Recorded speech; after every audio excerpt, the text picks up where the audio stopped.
בוקר טוב מירושלים, שמי אפי מתתיהו, והבוקר 14/6/26 אני עם אלוף משנה בדימוס, המשפטן וההיסטוריון דוקטור יעקב חסדאי. חסדאי נושא עיטור העוז ממלחמת ששת הימים, היה במלחמה מפקד כוח חי"ר שהשתתף בקרב הקשה לכיבוש העיר סואץ. שימש בין היתר כחוקר בוועדת אגרנט והקים את בית הספר למ"כים שבהמשך הפך לבית הספר למקצועות חי"ר. חסדאי, ספר את הסיפור שלך ונתחיל ברקע המשפחתי. איפה נולדת ומתי? בוקר טוב, נולדתי בתל אביב בשנת 1938, ליתר דיוק בדרום תל אביב, כי דרום תל אביב זה כבר עדיין, או יותר נכון לא עדיין, אלא אז שונה מאוד מהצפון. זאת בעצם עיירה יהודית, במכולת דיברו יידיש. ואני עוד זוכר בגיל 6, אני הולך ברחוב ביום ליל שישי, מישהו העז לעשן סיגריה ברחוב, והתנפלו עליו כל העוברי אורח. זאת תל אביב שבה גדלתי. הרחוב שגרנו בו לא היה סלול, היה רחוב של חול. כל בוקר מחלק חלב היה עובר ומוכר לתושבים מתוך הדליים הגדולים שהיו משני צידי האופניים או משני צידי האתון.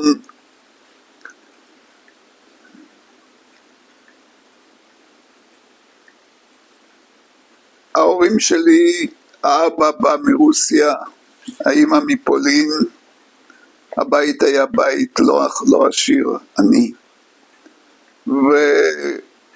ולפחות ידעתי שיש לי סנדוויץ' מוכן כל יום לבית הספר. זה היה מובטח. מה ההורים עשו? מה אבא עסק? אבי היה לו עסק בדימוס של ייצור צמר גפן, אבל כשאני גדלתי הוא כבר לא עבד בזה, אלא רק מכר סחורה והזכיר חלקים בבניין, כי הוא היה אחד מוותיקי תל אביב. הוא הגיע לתל אביב כבר ב-1914, אמי הגיעה לראשונה לארץ ב-1924 יחד עם סבא שמת יומיים אחרי עלותו ארצה, ונקבר בבית הקברות בתל אביב בטרומפלדור. ולפני כשנה מלאו 50 שנה לפטירתו, ועליתי עם כל צאצאיו כדי להזכיר. מהסבא הזה אני זוכר סיפור אחד של אמי, כשהוא היה חסיד והלך לפני עלייתו לארץ, הלך אל הרבי שלו, אני כבר לא זוכר מי זה היה הרבי, אבל סיפר לו שהוא עומד לעלות לארץ ישראל, והרבי אמר לו, אתה תתפלל עליי שם ואני אתפלל עליך כאן. ואחרי זה אמרו במשפחה ששם הוא התכוון לעולם הבא. בכל אופן גדלתי בבית הזה,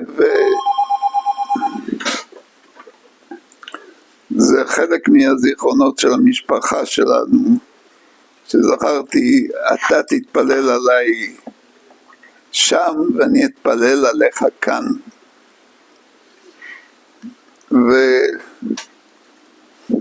וזה נשאר לי יש לי יחס של כבוד גדול לגלות ולגולה. מה שקוראים הגאווה הצברית אף פעם לא דיברה אליי, כי ידעתי שהאנשים האלה שבאו מהגולה, שחונכו בגולה, הם היו אנשים טובים, ואני מוכרח להגיד לך במשפט הסגר, שיש לי ספקות רבים כשמשווים את הדור שגלל בארץ לדור שהגיע מהגולה, גם ברמת הערכים, גם ביציבות ובמידות הטובות שלהם. אבל זה נושא לסיפור. אנחנו עוסקים בדור מלחמת יום הכיפורים, אז נצטרך להשוות אותו אי פעם לדור תש"ח, ועוד יותר לדור המייסדים, ולשאול מה בדיוק הדור הזה קיבל, ומה הוא העביר הלאה לדורות הבאים. בכל אופן, התחלתי ללמוד בבית הספר שהיה בדרום תל אביב, זה היה בית הספר תחכמוני, והיה לי המחנך הראשון שלי, היה המורה נפתלי מלומד,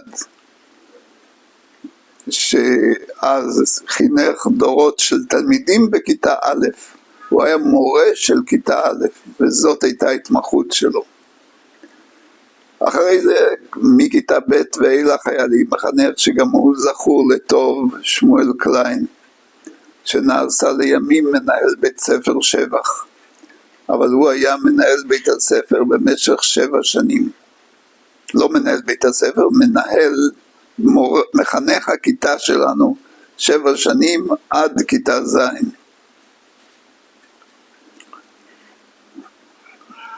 באופן כללי אני חושב שהייתי תלמיד טוב בבית הספר, ועל כל פנים בתעודות שלי היה כתוב מצטיין בהנהגה ובלימודים, וגרמתי נחת רוח עם הציונים שלי להורים. אחרי בית ספר עממי, הייתה השאלה לאיזה בית ספר תיכון ללכת ללמוד. אני רוצה לחזור איתך טיפה לילדות בתל אביב של אז. כן. אתם עדיין על דרום תל אביב, על גבול יפו. זה קרוב ליפו, נכון. האמת היא שזה לא סתם קרוב ליפו, הבית שבו גדלתי גבל במסילת הברזל. וכשפרצה מלחמת השחרור, ראינו את הכדורים הנוטבים מיפו, חולפים דרך החלונות. כשישנתי הייתי רואה את הכדורים עפים דרך החלונות.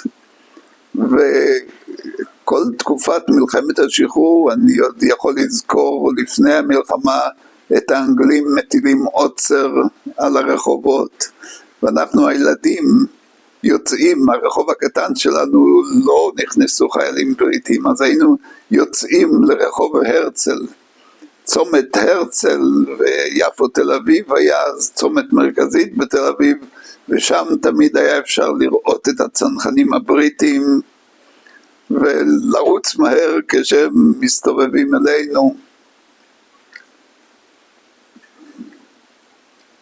אחרי זה באה מלחמת השחרור, אחרי מלחמת השחרור התחלנו לטייל ככה לנסות להיכנס לסמטאות יפו, ואני זוכר את משפחות עולים שהכניסו אותם לבתים ביפו, ואמי גילתה שם איזושהי קרובת משפחה שהגיעה מוורשה, מהגטו, והיינו הולכים אליה כדי לשמוע את הסיפורים שלה, מה קרה למשפחה של אמי בוורשה בתקופת השואה.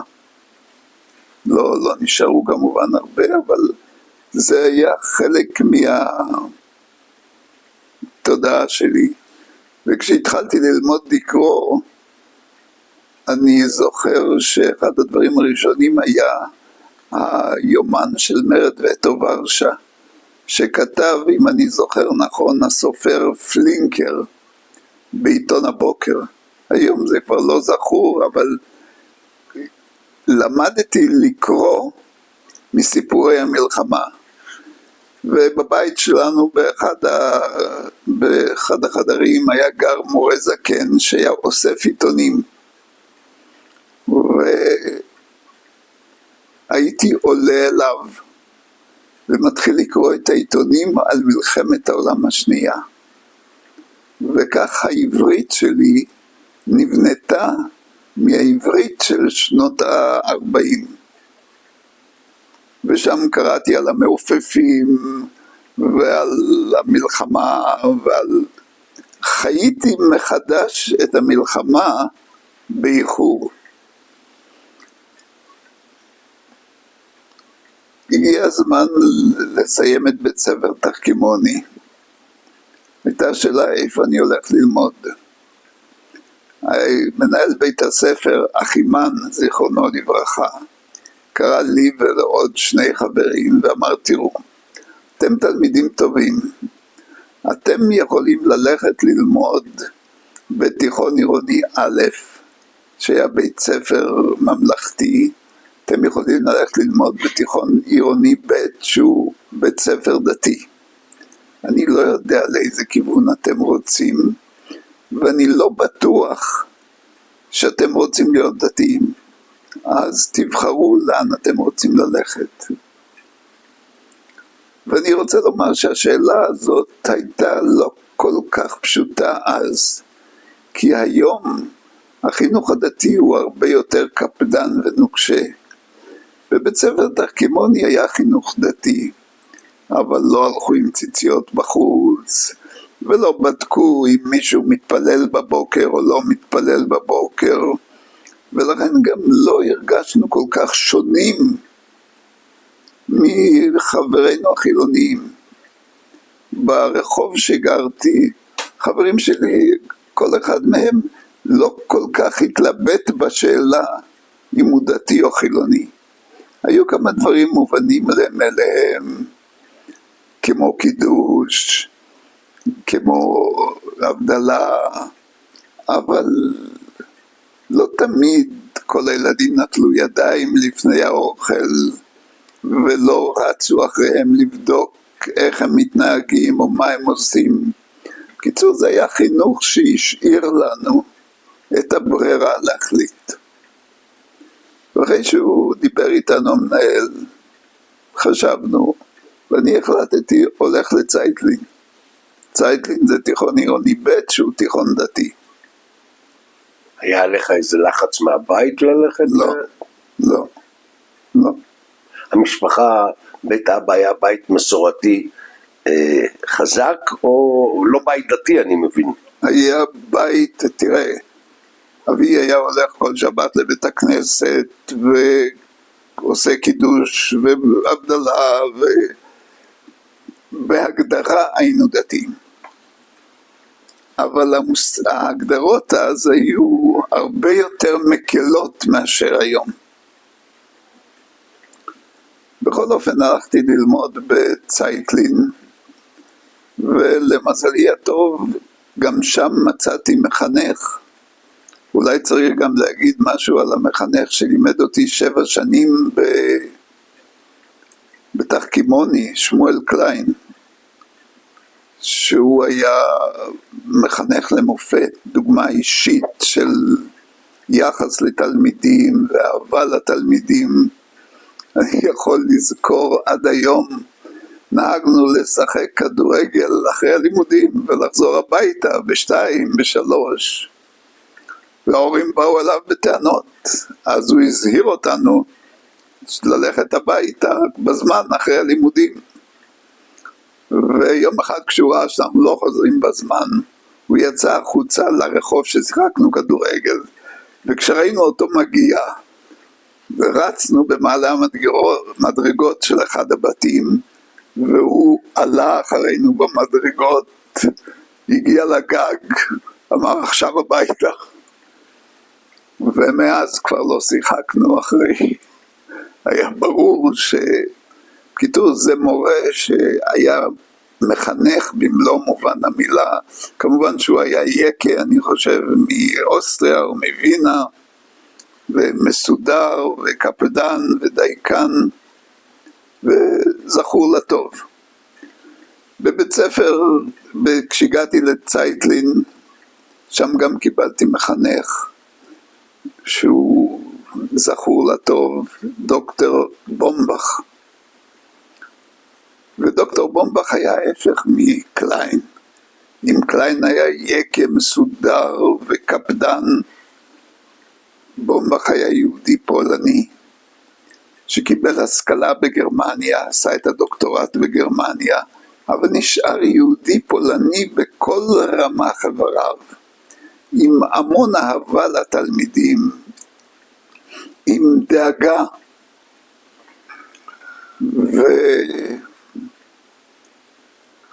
והוא חינך אותנו 4 שנים, כל שנות התיכון, וגם הגן עליי. למה הגן עליי? כשהייתי בשישית, נכנסתי לביתר, תנועת נוער שהייתה נחשבת חילונית, ומנהל בית הספר שקל להעביר אותי לבית ספר אחר, כי איך הוא יכול להיות?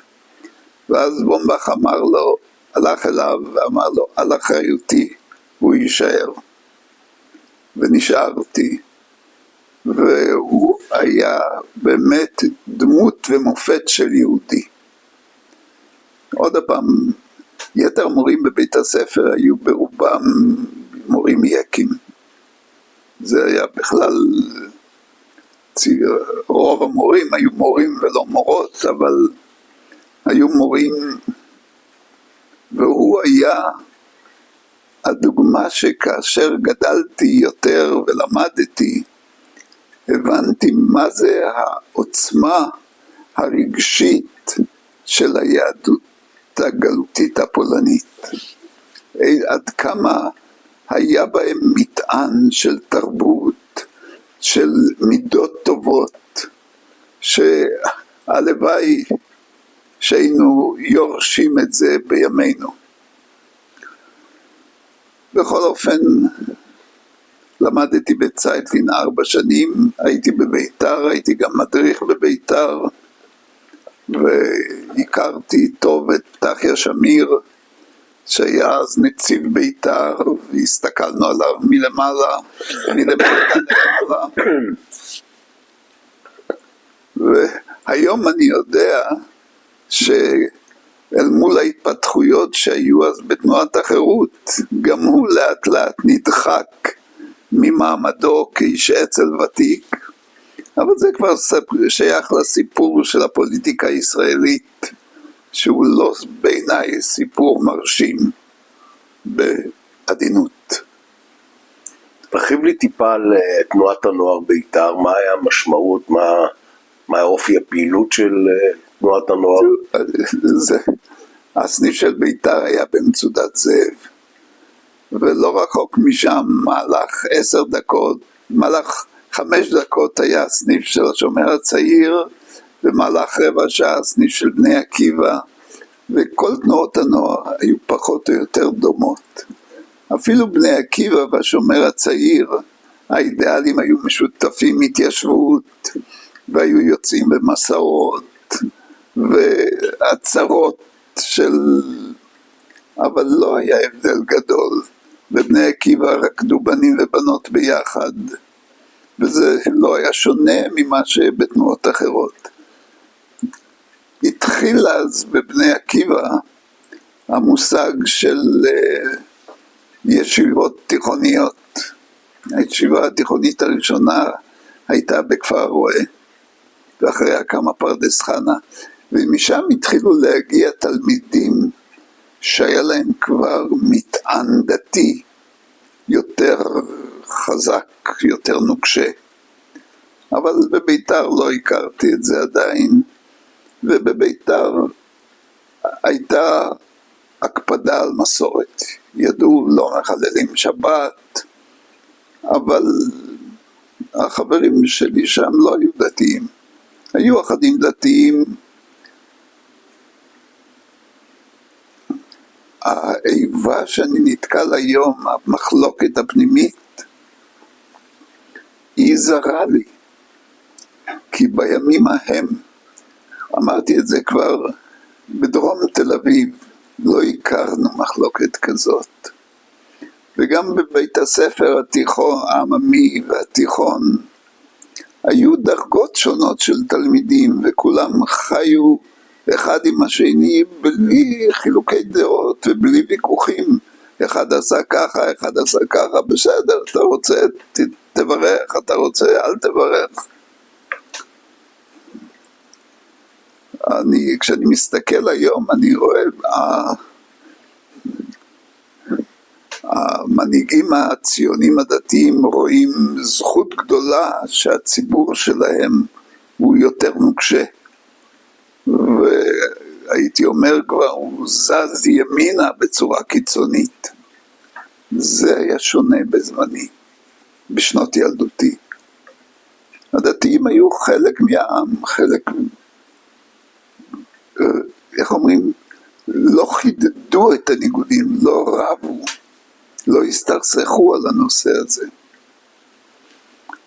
במשך כל התקופה הזאת הייתי במקהלה של בית ספר תחכמוני, היה שם מניין, והייתי שר במקהלה. זה עזר לי קצת למטען המוזיקלי שלי בנושאים יהודיים. ועל כל פנים נגמר התיכון,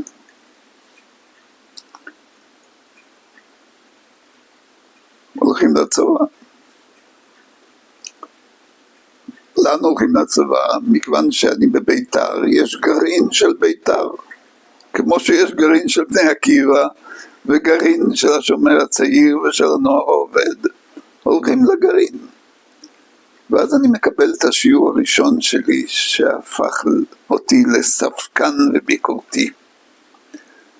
הייתה בביתר ועדת שיבוץ, או איך קראו לו? ועדת שירות. בוועדת השירות, כל מי שעמד להגיע לצבא היה בא לוועדה הזאת, ומספר מה הוא רוצה, והם אומרים לו לאן ללכת.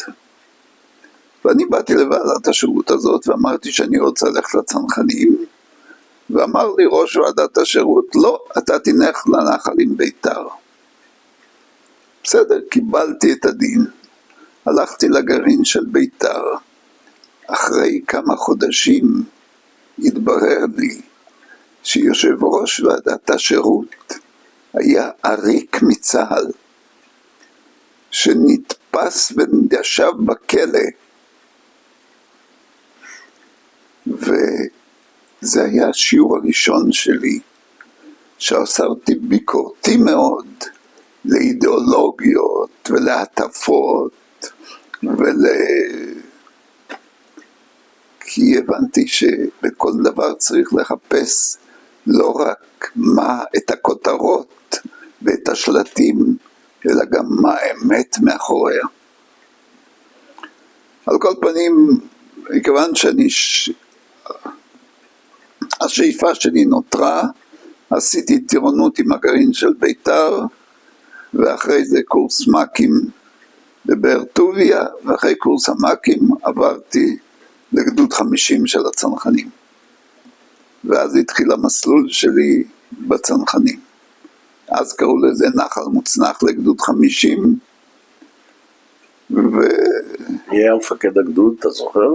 מפקד הגדוד, כשאני הגעתי, זה היה שלב מעבר, מוטה גור סיים, והתחיל להיות מפקד הגדוד יהושע נבו. את יהושע נבו פגשתי אחרי זה שוב בוועדת אגרנט, אבל זה מגיע לזה. המשך הסיפור. איך היה המסלול? היה לך קשה במסלול? לא, הרגשתי, איך אומרים, פרחתי בגדוד 50.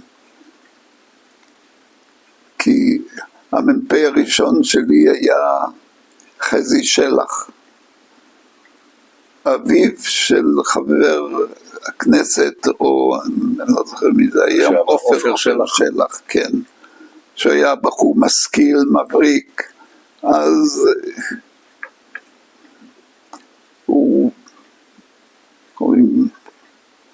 הרגשתי טוב לשרת תחת פיקודו, ועשיתי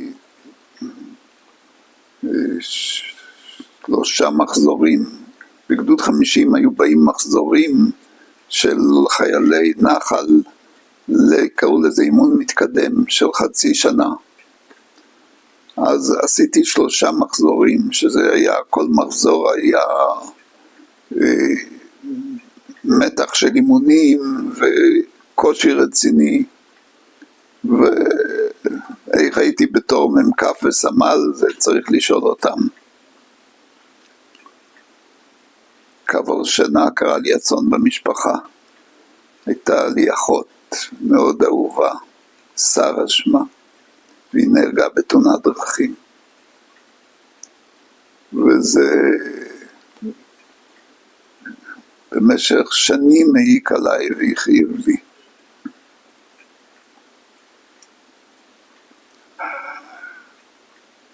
אחרי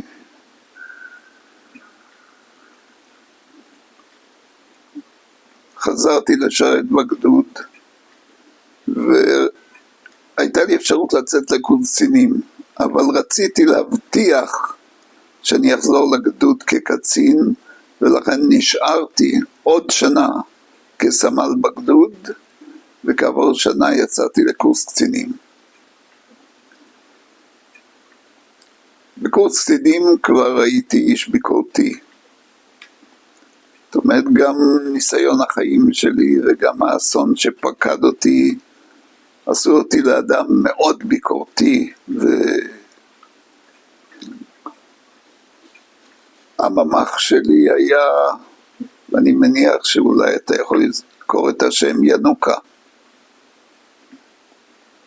וינוקה היה גם כן טיפוס מאוד מקורי. אני זוכר, היה איזה מסדר שהוא היה צריך לפני מפקד הבסיס, וינוקה איחר למסדר, והמפקד שלו, המפקד הבסיס שואל מה זה, ואיחרתי, מה יכול להיות?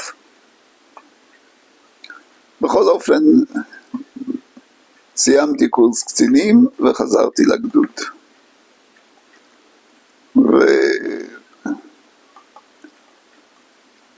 וצריך לומר באופן כללי שחיי הצבא היו אהובים עליי. כי אני באתי מבית שלא הייתה לו מקלחת חמה. ולא ארוחות שפע.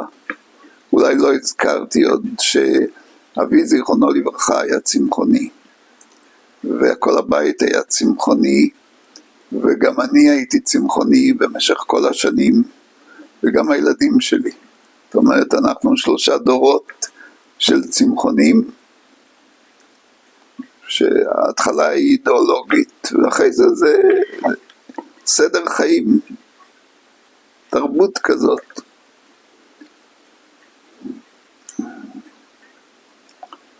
קצת חוויות מקורס קצינים, זכורים לך איזה אירועים מיוחדים מקורס קצינים? עשית בטח מה שנקרא קורס קציני חי"ר, שזה קורס לא קל. זה הקורס, זה לא היה, אז עוד היו קורסים בסיסי, וגם אחרי זה, אבל קורס קציני חי"ר זה היה הכתר של בה"ד 1.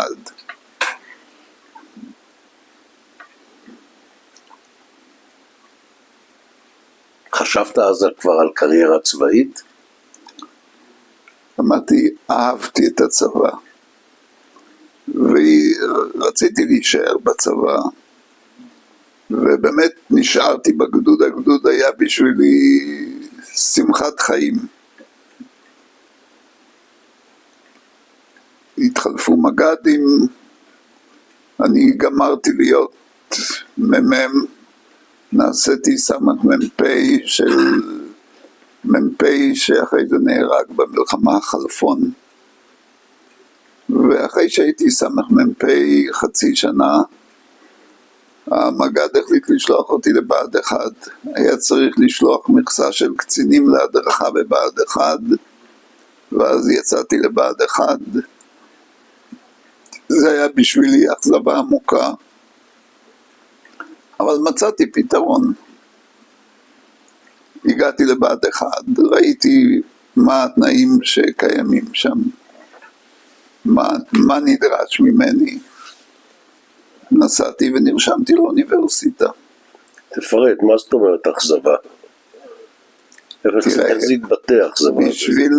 בשביל קצין בנחל, בצנחנים, שלשרת בגדוד זה כבוד, להיות מדריך בבה"ד 1 זה נמוך יותר.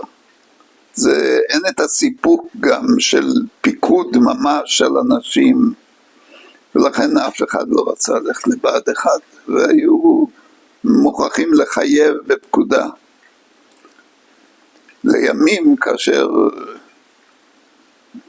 נעשיתי מפקד בית ספר למ"כים, אז גם כן נתקלתי בבעיה הזאת.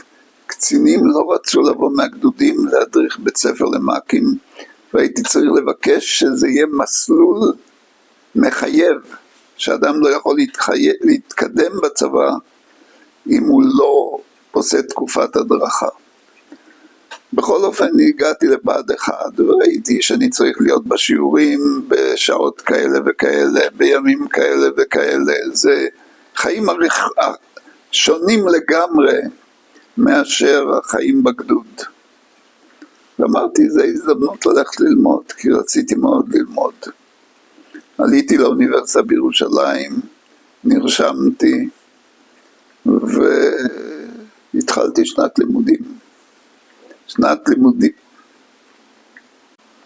חסדאי, אתה עוזב את הצבא והולך לאוניברסיטה? לא. אני רואה שבה"ד 1 יש זמנים פנויים. כשאני לא מדריך, אני חופשי. ומה עושים כשאני חופשי? הגיע הזמן ללמוד. ואז אני עולה לאוניברסיטה, נרשם, ומתחיל ללמוד שנת לימודים בהיסטוריה של עם ישראל ומדע המדינה. הצבא אישר כאלה דברים או שזה החריג? לא ביקשתי, נרשמתי, כי אני את תפקידי בצבא ממשיך למלא כרגיל. אני מעביר את כל השיעורים, אני בא לכל התדריכים, ובשנות הפנאי, וזה היתרון של בה"ד 1, יש עוד פנאי, ובה"ד 1 הוא בכפר סירקין, ואני יכול ברכבת שנוסעת מירושלים, לקפוץ מהרכבת בכפר סירקין, ולהגיע לבסיס בתוך שעה. והלימודים חיממו אותי מאוד. זאת אומרת, היה לי מרצה להיסטוריה, פרופסור שמואל אטינגר, זיכרונו לברכה, שהיה מרצה בחסד ואדם יקר מאוד. התחלתי ללמוד, וגמרתי שנת לימודים. ואז הגשתי בקשה לצבא להמשיך בלימודים. וקיבלתי אישור לשנת לימודים נוספת, ואז עליתי לירושלים, וסיימתי בשנתיים, אחת מהן שכבר עשיתי, ועוד אחת שקיבלתי מהצבא. סיימתי את התואר הראשון בהיסטוריה של עם ישראל ומדע המדינה, וחזרתי לצבא. לאן אתה חוזר? לבה"ד 1? עכשיו חזרתי להיות מ"פ בגדוד 50. זה מה שרצית בעצם. כן. והמג"ד זה חיים נדל.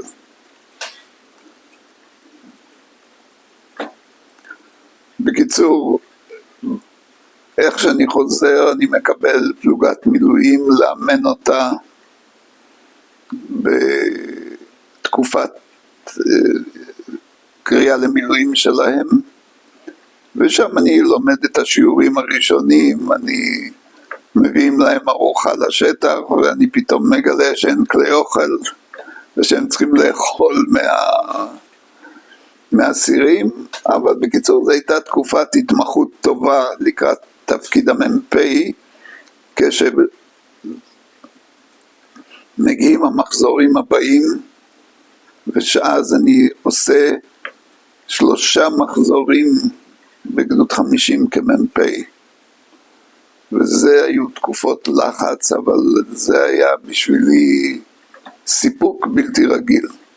פשוט נהניתי לחנך את החיילים, לחיות עם החיילים, לתת להם דוגמה אישית, ועם חלק מהם אני שומר קשר עד היום. עשית קורס מ"פים או שהיית מ"פ ללא קורס מ"פים? הייתי מ"פ ללא קורס מ"פים, הלכתי לקורס מ"פים כשגמרתי להיות מ"פ, זה מה שהיה השיטה. זאת אומרת, תראה, בימים ההם צריך לזכור את זה, וזה חלק מהבעיה של הצבא, הייתה. להדרכה זה נחשב למעמד נחות. אתה רוכש את הניסיון בפיקוד. ואני מוכרח להגיד לך שאם נתגלגל קצת קדימה, יש בעיה לצבא, שחשיבה היא לא מרכיב מרכזי בבנייה שלו. כדי להיות קצין טוב, אתה צריך להיות אמיץ, בלי שום ספק, ופעלתן, ואנרגטי. אם אתה חכם, זאת שאלה שלא עולה לדיון. ואם יש כלים להקנות חוכמה, אז הם גם כן לא במדרגה ראשונה. ואם תשאל אותי לאורך טווח, כשאני אולי נגיע לזה בפרקי הסיום, הבעיה של החוכמה היא בעיה מרכזית בצה"ל. פשוט מקדמים קצינים אמיצים, מקדמים קצינים גם לפעמים בגלל חנופה ובגלל קשרים טובים, אבל החוכמה היא לא קריטריון לקידום. ככל שיצא לי להתקדם במסלול של הצבא, ונתקלתי בעוד מפקדים שהיו מעליי ושהיו לצידי, והכרתי אותם טוב, יכולתי להבחין שלהיעדר החוכמה יש מחיר. ואת המחיר הזה אנחנו שילמנו לצערי במלחמות. אתה אומר כאן אמירה די קשה. אתה בעצם בא ואומר שמי שרץ יותר טוב ומי שיודע לטפס יותר טוב על הקיר או לפגוע יותר טוב, הוא זה שמתקדם ולא המנהיג ולא האיש החושב. אני מוכרח להגיד לך, אני יכול רק לספר לך עוד הפעם כדי קצת לדלג קדימה. כשהייתי מפקד בית ספר למ"כים, שאחרי זה קראו לזה חטיבת המ"כים, אז הייתה לי בעיה איך לקדם את האנשים שתחתיי. כבר ידעתי מהניסיון שחנופה עובדת. הייתי צריך לנסות להתגבר על זה, אבל ידעתי שזה עובד. ואיך אני אדע לזהות? הרי אני לא רואה את הפיקודים שלי כל יום. איך אני אדע אם הם עושים עבודה טובה, אם יש להם מנהיגות, אם החניכים מעריכים אותם? היה לי אז בבית ספר למ"כים יועץ פסיכולוגי ששלחו פרופסור מייק ענבר. התייעצתי איתו, ואז יחד איתו חיברנו שאלון שכל בוגר קורס מ"כים היה צריך למלא אותו. ובשאלון הוא נשאל, סמן את 3 המפקדים שפיקדו עליך, שהתרשמת ממנהיגותם וחוכמתם. למה את 3 הטובים? כי לא רציתי לתת הזדמנות לעשות חשבונות. כי אם הוא היה כותב את 3 הרעים, אז יכול להיות שהייתי לומד מזה משהו, אבל זה היה גם הזדמנות בשביל החניכים לעשות חשבונות עם אלה שלא מצאו חן ביניהם. אבל לכן ביקשתי את זה, סמנו את 3 המפקדים הטובים. וכשקיבלתי את זה, ידעתי בדיוק מי המנהיגים הטובים שיש מתחתיי, ושאותם צריך לקדם. אחרי שגמרתי שם, אז כמובן שהכל מת, עולם כמנהגו נוהג, ובמלחמת, אם אנחנו, איך נקפוץ, במלחמת יום כיפור גם ראיתי את התוצאות של מסלולי הקידום בצה"ל. אבל נחזור לזה, נגיע לזה. אתה הרגשת יותר שאתה מחנך בתור מפקד, או שאתה מכשיר חיילים למקצועות הלחימה? תראה, להשתמש במושג מחנך, אני לא מחנך, אני נותן דוגמה איך צריך להתנהג. ומי שרוצה ללמוד מזה, לומד. מחנך זה קצת ביטוי שכאילו אתה עושה דברים כדי שהם ילמדו ממך, לא. אני צריך להתנהג כמו שאני מתנהג, והם שיביטו וילמדו. זהו. זאת התפיסה שלי. אם אתה רוצה לקרוא לזה חינוך, יכול להיות. בכל אופן, סיימתי תקופה ארוכה מאוד כמ"פ. הייתי 2.5 מ"פ. גמרתי להיות מ"פ, ואז לאן הולכים הלאה. ואז קרא לי דוידי, אהרון דוידי, שהיה אחד ממפקדי הצנחנים המהוללים, והקימו אז את מפקדת קצחר, קצין צנחנים ראשים, והוא בא ואמר לי, בוא תהיה קצין אג"ם שלי. באתי אליו, ובמשך שנה, האמת היא שלא היו לו תפקידים פיקודיים למעשה, הוא היה קצחר, רק היחידה שהייתה כפופה לו, זה יחידת הכלבנים, שאז עוד גם לא הייתה כל כך מפוארת, אבל הוא היה כאילו המומחה המקצועי. אני מניח שגם איתו עשו איזה חשבון במאבקים הפנימיים, והוא לא היה בעל מרפקים מספיק טובים כדי להתקדם, אז הוא נהיה קצחר ואני קצין אג"ם, ושם הוא בעצם ביקש ממני, מכיוון שכבר הייתי בוגר אוניברסיטה, לעזור לו לכתוב כל מיני מסמכים בנושא מנהיגות ויושר, ועזרתי והוא פרסם את זה, וככה עברה שנה. אחרי שנה הגיע הזמן להתקדם, התמניתי לסמג"ד 202.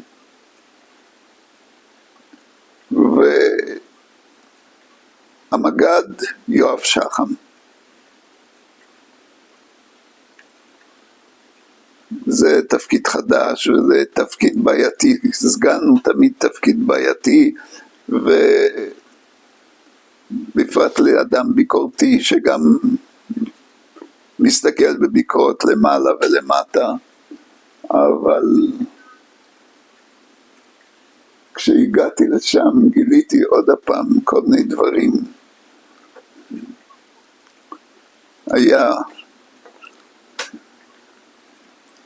מפקדת הגדוד הייתה בבית ליד, ועשו שם שיפוצים, ואז התברר לי שהחיילי מפקדה של הגדוד היו זקוקים לעמודים כדי לגדר את המגרש מסדרים או משהו כזה. הלכו לכביש החוף שאז בנו אותו, גנבו כמה עשרות עמודים, הביאו לבסיס ותקעו את זה. אני רתחתי מזעם, אמרתי איך עושים דבר כזה, אני אעמיד אתכם לדין על גניבה. אז הם הלכו והתלוננו עליי. אז נקראתי לסמח"ט. איך אתה מתנהג? אני לא רוצה להגיד מי הסמח"ט הזה, כי לימים הוא נעשה ראש עיר, והוא לא הבין על מה אני כועס. לא הבין. חזרתי והעמודים נשארו ויצאתי עם טעם מר בפה. אבל הרבה זמן לא היה לי כי מיד אחרי זה ב-66, נדמה לי בנובמבר, היה הפשיטה על סמואה,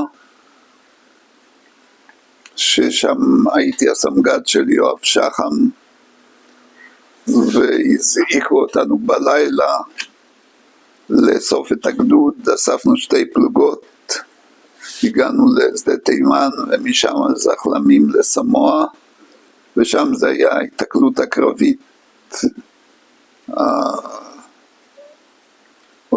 היא לא הייתה ראשונה, לפני זה עוד השתתפתי בפשיטות על בארות בקלקיליה.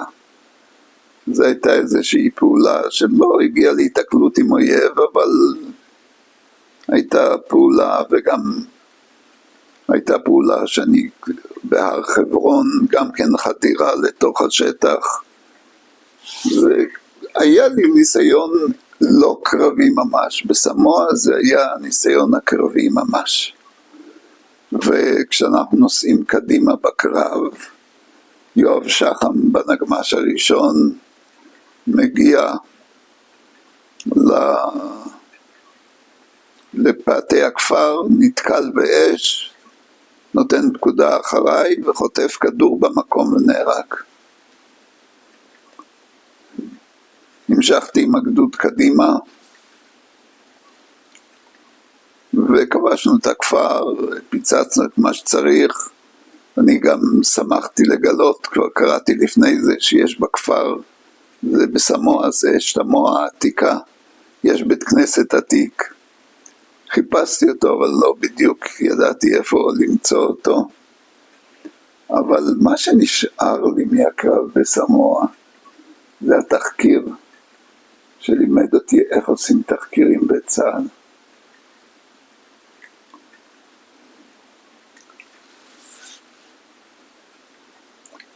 התוכנית של הקרב הייתה שלפני שהכוח שלנו ייכנס לסמואה עצמה, שבגדוד 202, שני מערבים של הסיירת יונחו בצירים שמובילים לסמואה, כדי לחסום תגבורות שאמורות להגיע. מסתבר שאחת התגבורות הצליחה להגיע, ויואב שחם נהרג מכיוון שנתקלנו בתגבורת הזאת, וניסיתי להבין איך הם הגיעו. ואז ראיתי איך מורחים בתחקיר שאחת החסימות בכלל לא הגיעה לציר שהייתה צריכה להגיע, היא חסמה ציר אחר לגמרי, ובזה נגמר הטיפול בעניין. אז למדתי עוד שיעור ביחס לתחקירים שעושים. אגב, עוד הפעם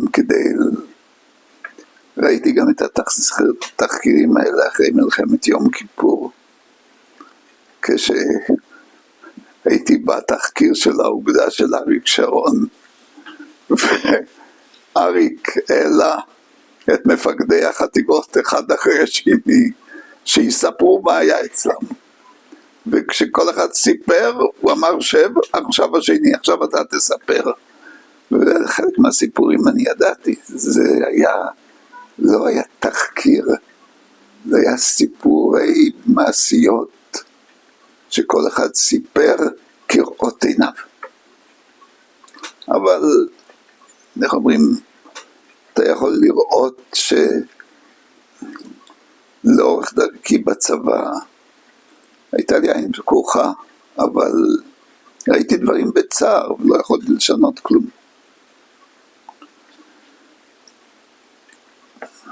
איפה עמדנו? בסמואה. קרב סמואה. חזרנו לגדוד, במקום יואב שחם התמנה כממלא מקום דן שומרון, ואחריו צבי ברזני, צבי בר, שאני מניח שאתה גם... היה המפקד שלי בקורס קצינים. כן, טוב. לא נדבר עליו. ועם צבי בר יצאתי כסמג"ד שלו למלחמת ששת הימים. עדיין ב-202? כן. היה תקופת ההמתנה ששכבנו שם באזורים של נירים ועל גבול הרצועה. חיכינו 3 שבועות עד שיום אחד הייתה פקודה סדין אדום. אור אדום. סדין אדום. סדין אדום, בדיוק. ויצאנו. אני הייתי עם צבי בר נסע ראשון עם הפלוגות הראשונות, לא, להפך, אני נסעתי עם הפלוגה הראשונה, צבי בר היה כמה זחלמים מאחורנית. כשהגענו נכנסנו לתוך הרצועה באזור דיר אל בלח, ובדרך כבר נתקלנו במצרים. אני זוכר איזה ג'יפ מצרי של קצינים מצריים שחולף מתחתנו עוד לפני שהספקנו ללחוץ על ההדק, והם כבר נעלמו. אבל בכל אופן עלינו על הכביש הראשי לרצועה. שם הייתה לנו התקלות ראשונה של מצרים שהתחבאו מתחת לגשר ופתחו באש, והיו לנו כמה פצועים. שלחתי את המחלקה לתקוף את המוצב שהיה שם, והמשכנו קדימה. המשכנו קדימה עד לצומת נצרים.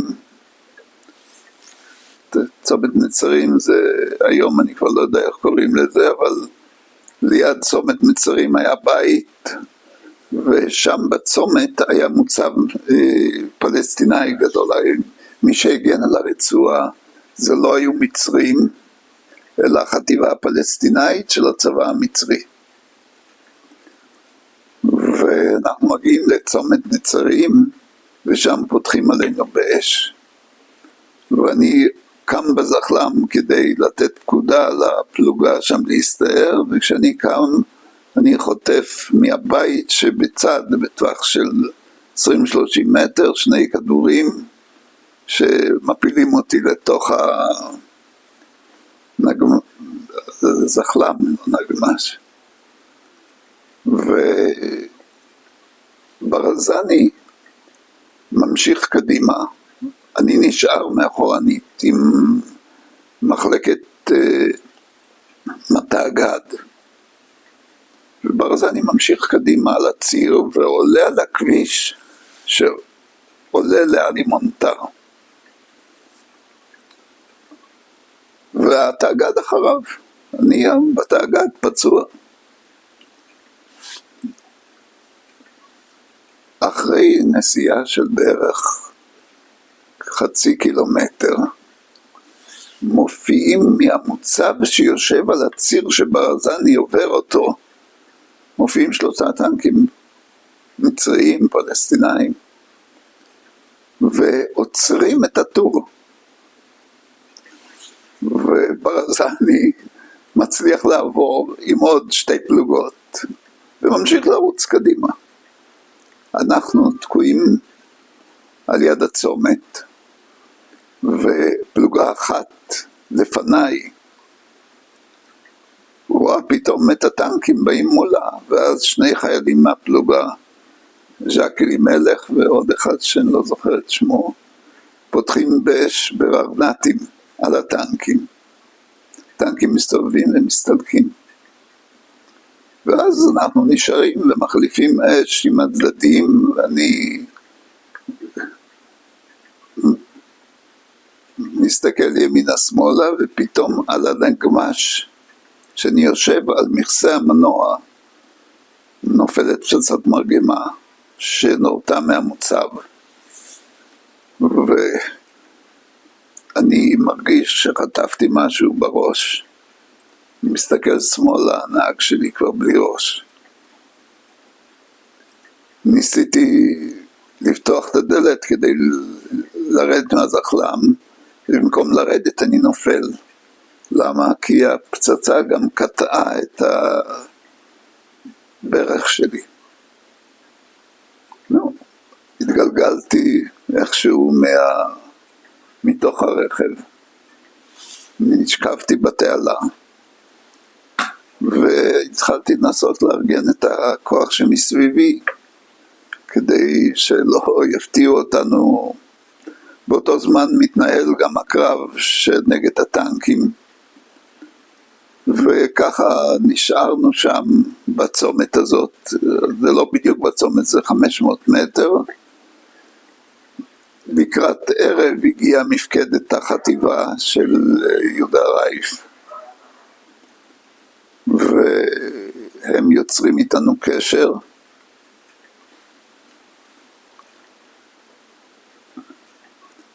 ואז מתחיל שלב של פינוי הנפגעים. מעלים אותי על אלונקה חזרה אל מפקדת החטיבה, ושם בהליקופטר לבית חולים אשקלון. בבית חולים אשקלון ישר נשים אותי לחדר ניתוח, מוציאים מהמצח רסיס שתקוע שם, תופרים את הברך שלי מחדש, ומידע מנתח, אני עד היום זוכר אותו לטובה, דוקטור הרולד, היה המנתח האורתופדי של בית חולים אשקלון, ואני שוכב שם.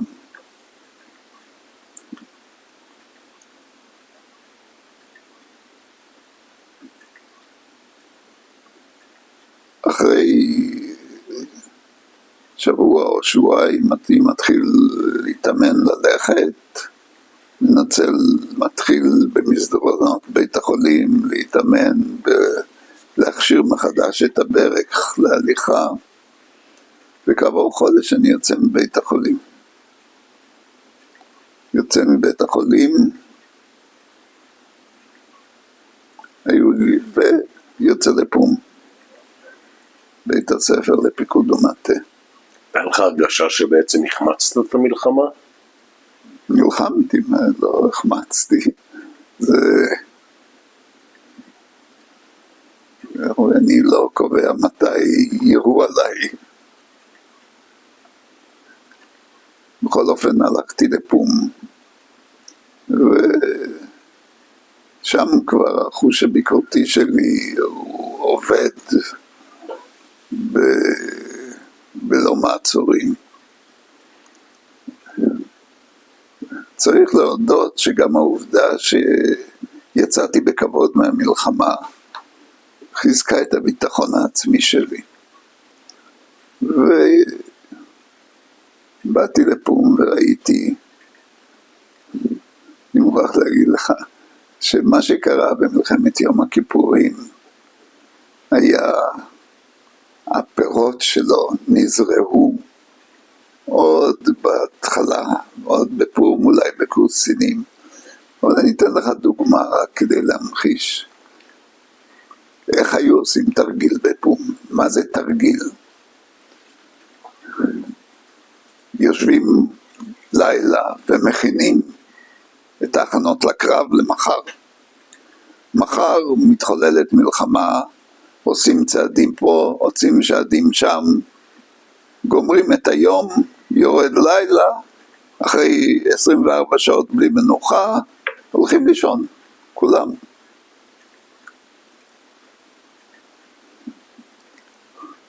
כשבאתי למלחמת יום כיפור, כשבאתי למפקד פיקוד דרום, פתאום התברר לי שבמלחמה צריך גם לישון, ושמלחמה לא נגמרת ב-24 שעות.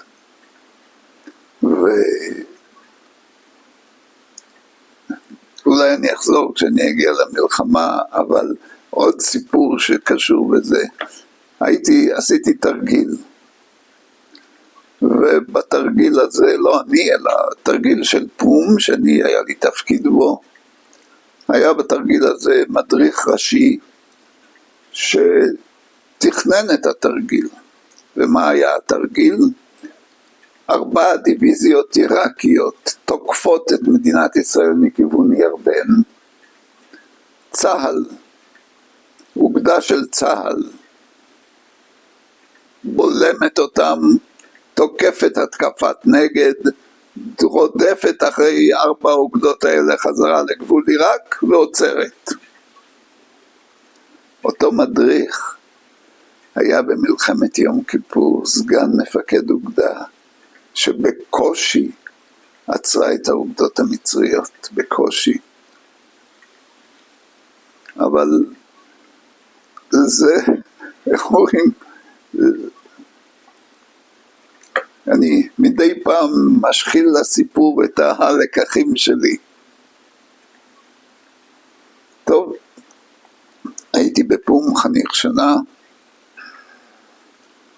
יצא לי להכיר את מפקדי פום ולהסתכסך איתם. יום אחד גורדיש בא לבקר, הוא היה אז ראש מה"ט, ומפקד הפום היה מוסא פלד, וגורדיש שואל למי יש הערות, ואני קם ואומר שלפי דעתי התרגילים הם לא משקפים בדיוק את המציאות של המלחמה. טוב, מנהלים ויכוח פה, ויכוח שם. אחרי זה מוסא פלג וקורא לי ואומר לי, אף פעם לא עמדתי במצב כזה כמו שאתה עמדת אותי. מה? מצב כזה, הביקורת על תרגילים בפום. טוב, סיימתי את פום והתמניתי למג"ד 202. זה אוגוסט 68.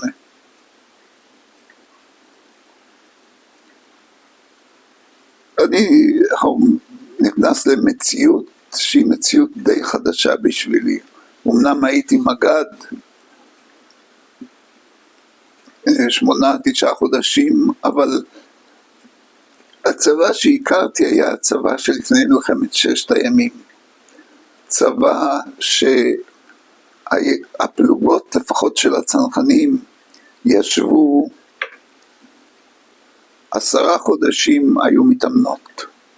חודש אחד בקיץ וחודש אחד בחורף היו באימון מתקדם. זאת אומרת, יוצאים לסדרת אימונים כל הגדוד למשך חודש. וב5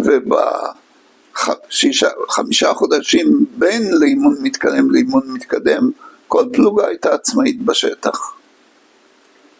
עכשיו כשאני נהיה מג"ד, כבר המציאות שונה לגמרי. הגדוד יושב בקווים כמעט כל הזמן, יוצא מדי פעם לאימון מתקדם, ואז אני יוצא עם כל הגדוד, וצריך לשלוט על כל הגדוד, וזה כבר סיפור חדש לגמרי. אבל בסדר, אני אתחיל את השירות בגדוד,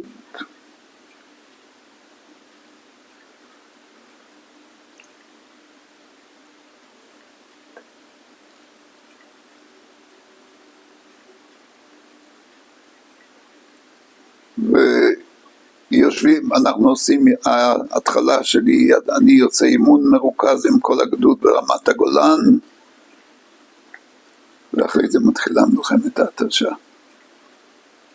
והגדוד יורד לסיני, ותופס מוצבים, ועולם חדש של מלחמה. זה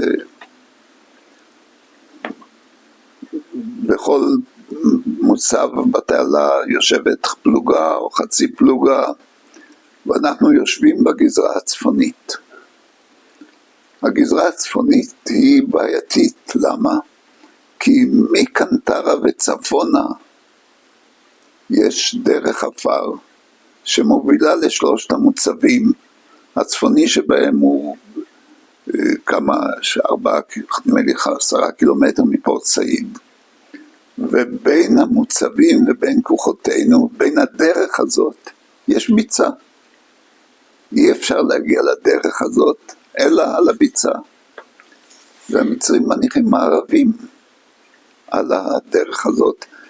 יש שם סוללה שהניחו על הדרך, הם עולים על הסוללה ויורים על כוחותינו. המוצבים במצור, מה עושים? ואז אני מקבל פקודה עם הגדוד לחבור למוצבים. איך עוברים למוצבים? אני לוקח את יתר הפלוגות של הגדוד שיש לי, וצועדים דרך הביצה אל המוצבים. הלכנו כמעט לילה שלם. צעד אחרי צעד בביצה, לקראת בוקר, פיזרתי את הכוחות למוצבים והציר שלנו. ואז מתחילה העברת אספקה דרך הציר למוצבים. המוצבים כבר היו ברעב. ישב שם גדוד 9 אני חושב. המוצבים כבר היו במצב של תת רעב. השיירות מתחילות לנסוע, ואז אני לומד להעריך מושג שכבר נשכח מזיכרוני. יש רבי סמלים, רס"פים של הפלוגות, שהם מתמנים למפקדי שיירות, והם מובילים את השיירות ממוצב למוצב, חוטפים בדרך אש, ממשיכים, חוזרים. זה עבודה,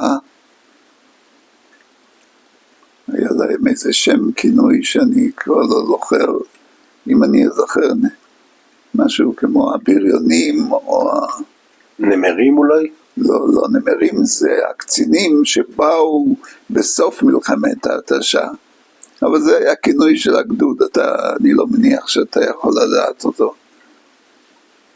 אם אני אזכר אני אגיד. בכל אופן, יום אחד בא אליי אחד מהסמלים האלה ואומר לי, תשמע, אני הרוג, אני לא יכול יותר. כמו שהיום מדברים על הטראומות, אז אמרתי לו, אתה יודע מה, סע הביתה לשבוע, תחזור ותמשיך הלאה. וכך היה.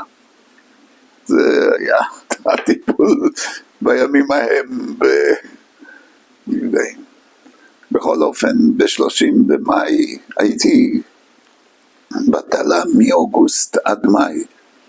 ב-30 במאי המצרים עשו את אחת הפעולות הנועזות שלהם. שמו מערב על הציר בדרך למוצב הצפוני,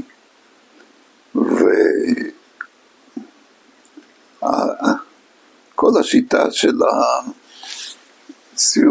הסיורים היו נוהגים לנסוע לאורך הציר, להוריד חייל שיתאפס על הסוללה, יסתכל אם יש מישהו וימשיכו הלאה.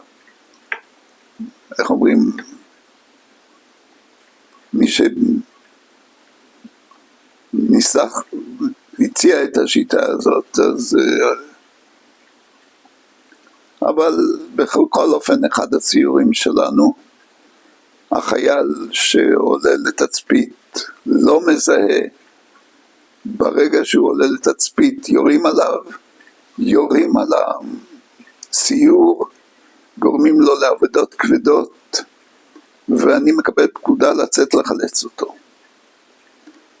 אני נוסע על הציר, מגיע עד אל הסיור הזה, רואה את מפקד הסיור יושב שרוף בזחלם, ועוד חיילים הרוגים פצועים, ושם נלקח בשבי יאיר דורי, שהיה שבוי במצרים. אני ממשיך עד למוצב הצפוני, יורד במוצב הצפוני, ואז עם כל הפצועים שיש, מחכה שם, ואז אני מקבל פקודה, תצא חזרה על הציר. אני יוצא על הציר, כשאני מגיע למוצב האמצעי, אני מקבל פקודה ממפקד האוגדה, תעצור ותדווח לי, מה קורה במוצב.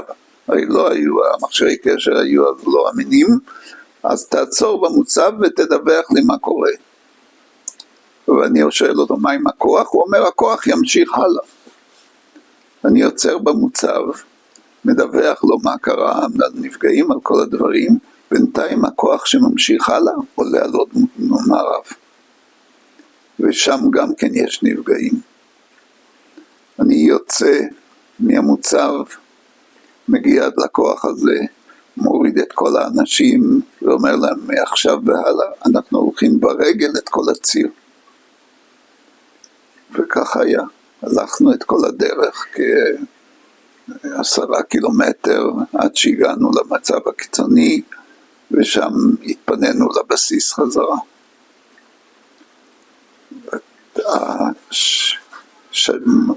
הסיפור הזה של 30 במאי זה היה מכה קשה, ממש מכה קשה. אחרי זה כבר מגיעים להסכמי שביתת הפסקת אש, וב-30 באוגוסט אני מסיים את השירות בגדוד כמג"ד. מסיים את השירות מסיים את השירות כמג"ד בגדוד,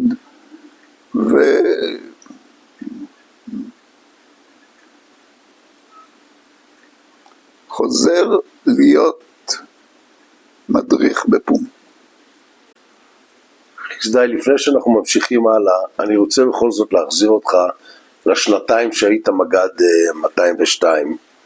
ספר לי קצת על... תראה, בדרך הטבע ימים של שגרה לא נחרטים. רעיונות שעשיתי לחיילים, מסדרים שעשינו, אלה כל הדברים, דברים שבשגרה שהם לא נחרטים בזיכרון. לפעמים אני מקבל תזכורת מאוחרת יותר. היה בחור אחד ברמת הגולן, שגר ברמת הגולן ונפטר לפני 1 או 2 שנים, והוא היה חייל בגדוד, והוא סיפר לאחד מקרוביי את הסיפור שהגיע אליי בעקיפין. הוא אומר, הבחור הזה היה חייל בגדוד ורצה בסוף קורס מ"כים ללכת לפלוגת מפקדה, ואני לא רציתי שילך לפלוגת מפקדה, והיה מסדר סיום. אבא שלו בא וביקש לדבר איתי, אז קיבלתי אותו. בכלל הקשר עם ההורים היה לי חשוב. קיבלתי אותו ושוחחנו, ואחרי זה כך סיפר לי אותו קרוב שלי, האבא יצא ואמר לבן שלו, מה שהמג"ד הזה יגיד לך תעשה. והוא עשה מה שאמרתי. אז לא היה מקובל שההורים או המשפחה מתערבת? אני מספר לך, האבא ביקש לדבר איתי, אני לא אגיד לא. והבחור הזה אחרי זה זכר אותי לטובה בכל השנים האלה, וזכר את העצה של אבא שלו. אז הייתה תחרות בין 202 ל-890? הייתה תחרות בהתחלה, כשירדנו לתעלה, גדוד 890 לא ירד, הורידו אותנו ראשונים. אז כשסיפרתי שנכנסנו דרך הביצות, ואז במשך חודש או חודשיים, הלב של החטיבה היה נתון לגדוד 202. למה? כי אתה צריך לקחת בחשבון. החטיבה 35, מפקדת החטיבה, ישבה בתל נוף. ואנחנו ישבנו בתעלה, אבל אנחנו היינו המוקד של ההתעניינות שלה. גדוד 202 הוא זה הגדוד שנלחם.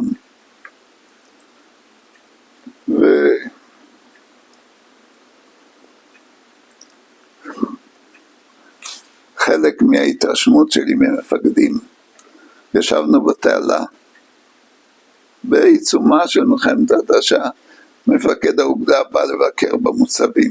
מי זה מפקד האוגדה אז? לא רוצה להגיד. לא. בא לבקר במוצבים, הולך בתעלות ורואה סיגריות, ופורץ בגידופים ואיומים על מפקד המוצב, איך אתם מתחזקים את המוצב? סיגריות בתעלות. חיילים שנלחמים, אז זה הוסיף לי עוד נדבך למה שאני קורא תרבות המנהיגות. אבל ביקשת זיכרונות, אז היו זיכרונות ממינים שונים. אז בואו נחזור לזה שאתה מסיים את תפקיד מג"ד 202. מסיים להיות מג"ד 202, ואז שוב אני מדריך בפום, ואני לא זוכר כמה זמן הדרכתי אז, אבל אז מביאים לפום מדריכים שהם לא, סליחה, אני מחליף. אני גומר להיות מג"ד 202, אני חוזר, מבקש חופשת לימודים, ויוצא לשנתיים לימודים באוניברסיטה, ועושה תואר שני, MA בהיסטוריה של עם ישראל, וכותב דוקטורט. מתחיל לכתוב, עוד לא גומר.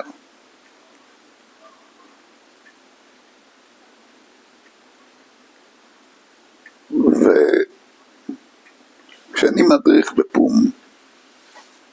בתקופה השנייה אחרי שהייתי מג"ד, גמרתי להיות מג"ד באוגוסט 70, הייתי תקופה בלימודים, וכשאני בפום, מדריך בפום, פורצת מלחמת יום הכיפורים.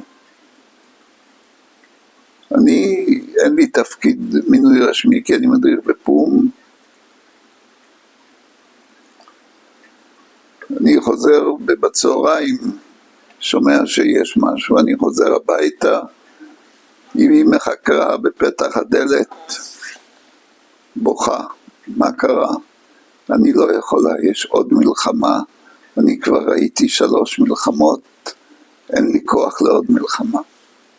טוב, אני מזיק את הנהג שלי וחוזרים לפום. מגיע לפום, אני רואה, פוגש את המדר, צביקה, שואל אותו מה קורה, הוא אומר לי רע מאוד. זה המפגש שלי עם מלחמת יום כיפור. רע מאוד. אני מתחיל להתעניין, לשאול, המצרים תקפו, כל הידיעות שזורמות, ומתחילים לשלוח את המדריכי פום לתפקידים שונים. אומרים לי, תלך לפיקוד דרום, תהיה קצין חי"ר של הפיקוד. תפקיד שלא היה בעצם. לא היה כזה תפקיד קצין חי"ר. כן, אבל מכיוון שמשבצים לפיקוד כעת כל מיני יחידות חי"ר, צריך לתאם ביניהם, להטיס אותם, להסיע אותם, אז קצין חי"ר של הפיקוד, זה הכוונה. אני נוסע לבאר שבע לפיקוד דרום, פיקוד דרום מהומה ומבולקה, אין עם מי לדבר, אין מה לעשות, איך אומרים, הכל מסתובב כמו סביבון. וכעבור כמה שעות, אלוף הפיקוד עם הצוות המצומצם שלו, עולים להליקופטר וטסים לאום חשיבה. משאירים את כל האחרים, תחליטו מה אתם רוצים. אני אומר לנהג, בוא, נוסעים לאום חשיבה. והאמת היא שזה היה לי מזל גדול בדרך שם, כי המצרים הניחו מערבים על הדרכים שהובילו בסיני. אני לא יודע איך עברתי שם, אולי הם לא הגיעו אחרי זה, או שלא הליכו מערב על הציר שאני נסעתי, הגעתי לאום חשיבה. אום חשיבה, אותה מהומה כמו בפיקוד דרום. וגורודיש עם אותם גינוני מנהיגות כמו שהוא הפגין תמיד. צעקות, איומים, איך אומרים, כולם רצים מימין ומשמאל. אני מתיישב שם באיזה קיטון, ופה מנסה פה ושם לעשות את מה שאני צריך לעשות, להפנות כוחות לאוגדה הזאת, להפנות כוחות לאוגדה הזאת, אבל המצב נשמע שם, המצרים חצו את התעלה, המצרים מאיימים על המוצבים, המוצבים חלק נכבשים, חלק מתפנים, אין יד מכוונת. ואז אני חושב למחרת בבוקר או בשמיני באוקטובר, לא, למחרת בבוקר בר-לב מגיע להיות מפקד הפיקוד, וכשבר-לב מגיע מתחילים לנהל את המלחמה. בר-לב אומר קודם כל קציני המטה יציגו לי את המצב, שומע סקירה במשך שעה, ואומר עכשיו אני הולך לישון ב4 שעות, לא להעיר אותי, כשאקום כל קצין מטה יהיה מוכן עם סקירה על המצב. ואיך אומרים, נהיה שקט במפקדה, כל אחד הולך לעבודה שלו, מתחיל להיות סדר. 7 באוקטובר בערב, מפקדי האוגדות, אריק שרון וברן מגיעים לפיקוד. האוגדות שלהם יוצאות לקרב. הם התקבצו במשך השבת, ודדו מגיע. ועושים קבוצת פקודות, ערב 8 באוקטובר.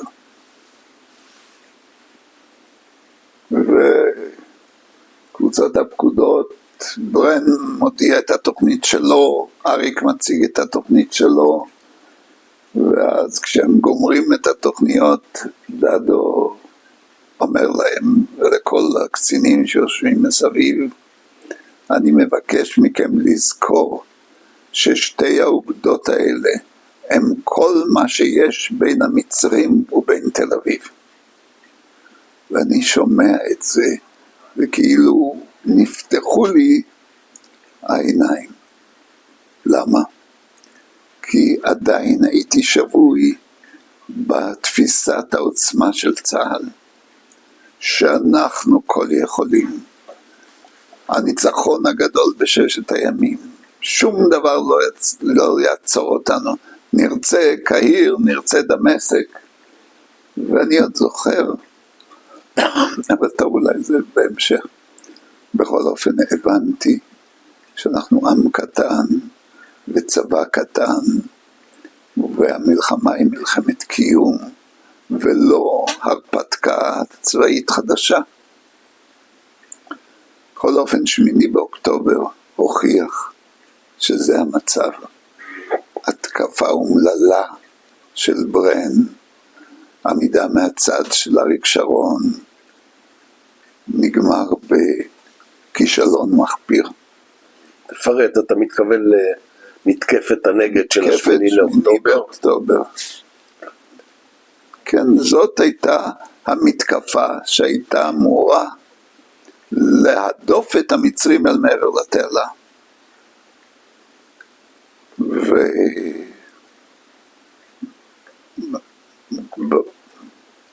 ב9 באוקטובר המלחמה נמשכת, אבל זה אני קצת אחרי זה, יש דברים שאני יודע מהחקירות בוועדת אגרנט. אריק שרון בגזרה שלו מצליח להגיע איך קראו לזה שם?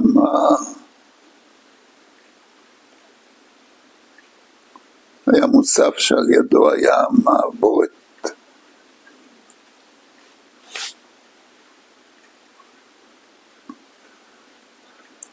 ב9 באוקטובר, וזה נודע לי לאחר מעשה, אבל זה קשור לסיפור, אריק שרון הצליח להיכנס בין שתי האוגדות המצריות ולהגיע לחצר. וכשהוא הגיע לחצר, התחילו מחשבות על צליחה. וכשאני אומר מחשבות על צליחה, זה לא מובן מאליו. כי צה"ל רצה לצלוח בעצם כבר בכל התכנונים של המלחמה לפני המלחמה, והייתי בפום, היה ברור, המצרים תוקפים, צה"ל מיד עובר וצולח להתקפת נגד. תורת הביטחון של בן גוריון? הייתה מלחמה להעביר לשטח אני האויב. רוצה להגיד לך, אבל אם כבר, עוד הפעם, לא הייתה בצה"ל תורת הגנה אמיתית. לא הייתה. דיברו על מתקפה, אנחנו עוברים למתקפה. אני זוכר, עשו תרגיל כמה חודשים לפני המלחמה, וגשר הגלילים דוהר, הטנקים אחריו, ועוברים לצד שני, והמלחמה היא לקהיר. בכל אופן, אחרי 9 באוקטובר כבר אריק שרון מצליח לבסס את האחיזה שלנו בחצר, וקיפרון. למה קיפרון? כי הדיוויזיות המצריות המשוריינות נמצאות עדיין ממערב לתעלה, ולחצות כדי להתקל בהם בכל העוצמה שלהם עד שנצבור את הכוח. וככה המצב כופל לכמה ימים, וב-12 באוקטובר אני חושב, או 11 או 12, מתקבלת ידיעה שדיוויזיות השריון המצריות מתחילות לצלוח. ואז השעה הגדולה של ברן, שהחטיבות שלו מצליחות להכות את הטנקים המצריים מכה קשה. ומאותו רגע הדיבורים על הצליחה מתחילים להיות יותר סבירים. והצליחה מתחילה, והכוח של ברן פונה, עובר ראשון, אחריו אריק שרון, ואז פתאום מגלים שאין כוחות חי"ר לאוגדות. והם צריכים להילחם במוצבים המצריים שמעבר לתעלה. ואז התפקיד שלי להביא כוחות חי"ר, מאיפה מביאים, אז אומר לי גורודיש, תמצא את כל מי שנמצא פה באום חשיבה ותטוס איתו לברן. אז מה אני מוצא? אני מוצא פלוגת חרמש שהייתה שם, ופלוגה של צנחנים, ומחלקה של בה"ד 1, בסיסי. מרכיבים מכולם כוח, ואני המג"ד החדש, עולים על הליקופטרים וטסים מעבר לתעלה, נוחתים בכוח של ברן. אני נכנס לקצין אג"ם של ברן, שזה, הוא היה קודם מג"ד 9, ואחרי שהגדוד שלו הושמד, הוא נהיה קצין אג"ם. יום טוב תמיר. יום טוב תמיר, בדיוק. הוא היה גם חניך שלי בפום, אז הכרתי אותו. אני נכנס אליו, הוא אומר לי, אתה תיסע בציר הזה והזה, עד שתגיע לכוחותינו. טוב, נותנים לי אוטובוסים וזחלם, 3 אוטובוסים אני חושב, אני מעלה את הכוח, מתחיל לנסוע. באמצע הדרך,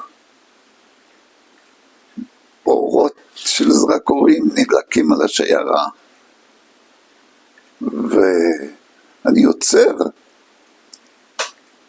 ואז שומע חדל אש. מסתבר שפלוגת טנקים של צה"ל, בפיקוד של סדמי, מי זה היה? אתה מכיר? איסקה סדמי. איסקה שדמי. שדמי. קיבל פקודה להניח מערב על הציר. על הציר ששלחו אותי לנסוע עליו. הוא היה זהיר, הדליק את האורות וראה שזה רכב צה"לי. ואמר חדל אש. טוב, ניצלנו מהסכנה הזאת. המשכנו בדרך, עיר השחר. הגענו למוצב מצרי שהטנקים עברו אותו, חיילים נשארו בו, טיהרנו את המוצב, יצא את זה סמל מצרי, וזה גם כן דברים שנחקקים בזיכרונות. כל החיילים היו כאלה שופים, הסמל המצרי הזה יצא, אמרו לו להרים ידיים, הוא אמר אני לא מרים, לא מרים. אז אחד החיילים רצה לראות בו, אמרתי אל תירא, הוא ראוי לכבוד. ואיך אומרים, הוא ניצל.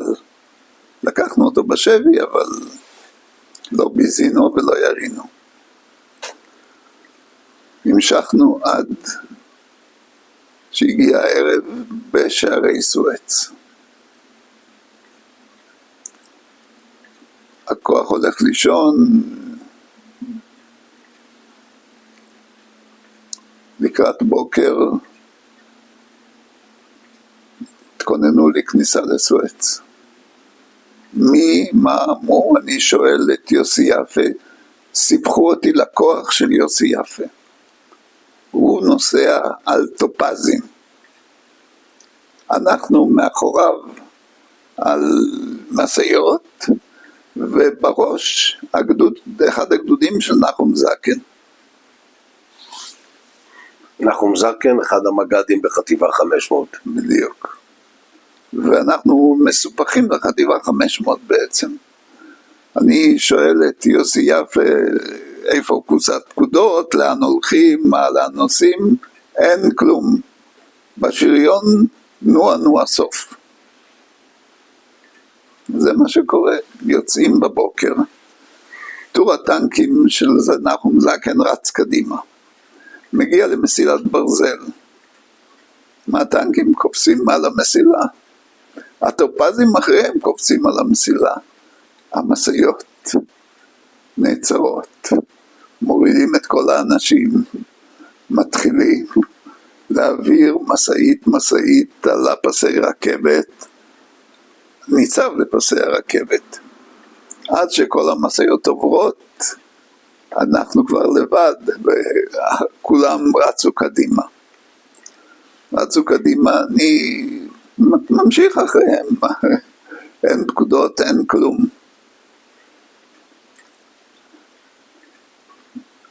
אנחנו מתקרבים לשולי הבתים, אני שומע יריות, זה לא נשמע כמו כניסה חלקה. אני רוצה לעצור ולברר, אבל פתאום מגיע מח"ט על תא הסמח"ט. אני לא זוכר מי זה היה, זה אחרי זה אחד שחטף כדור בראש.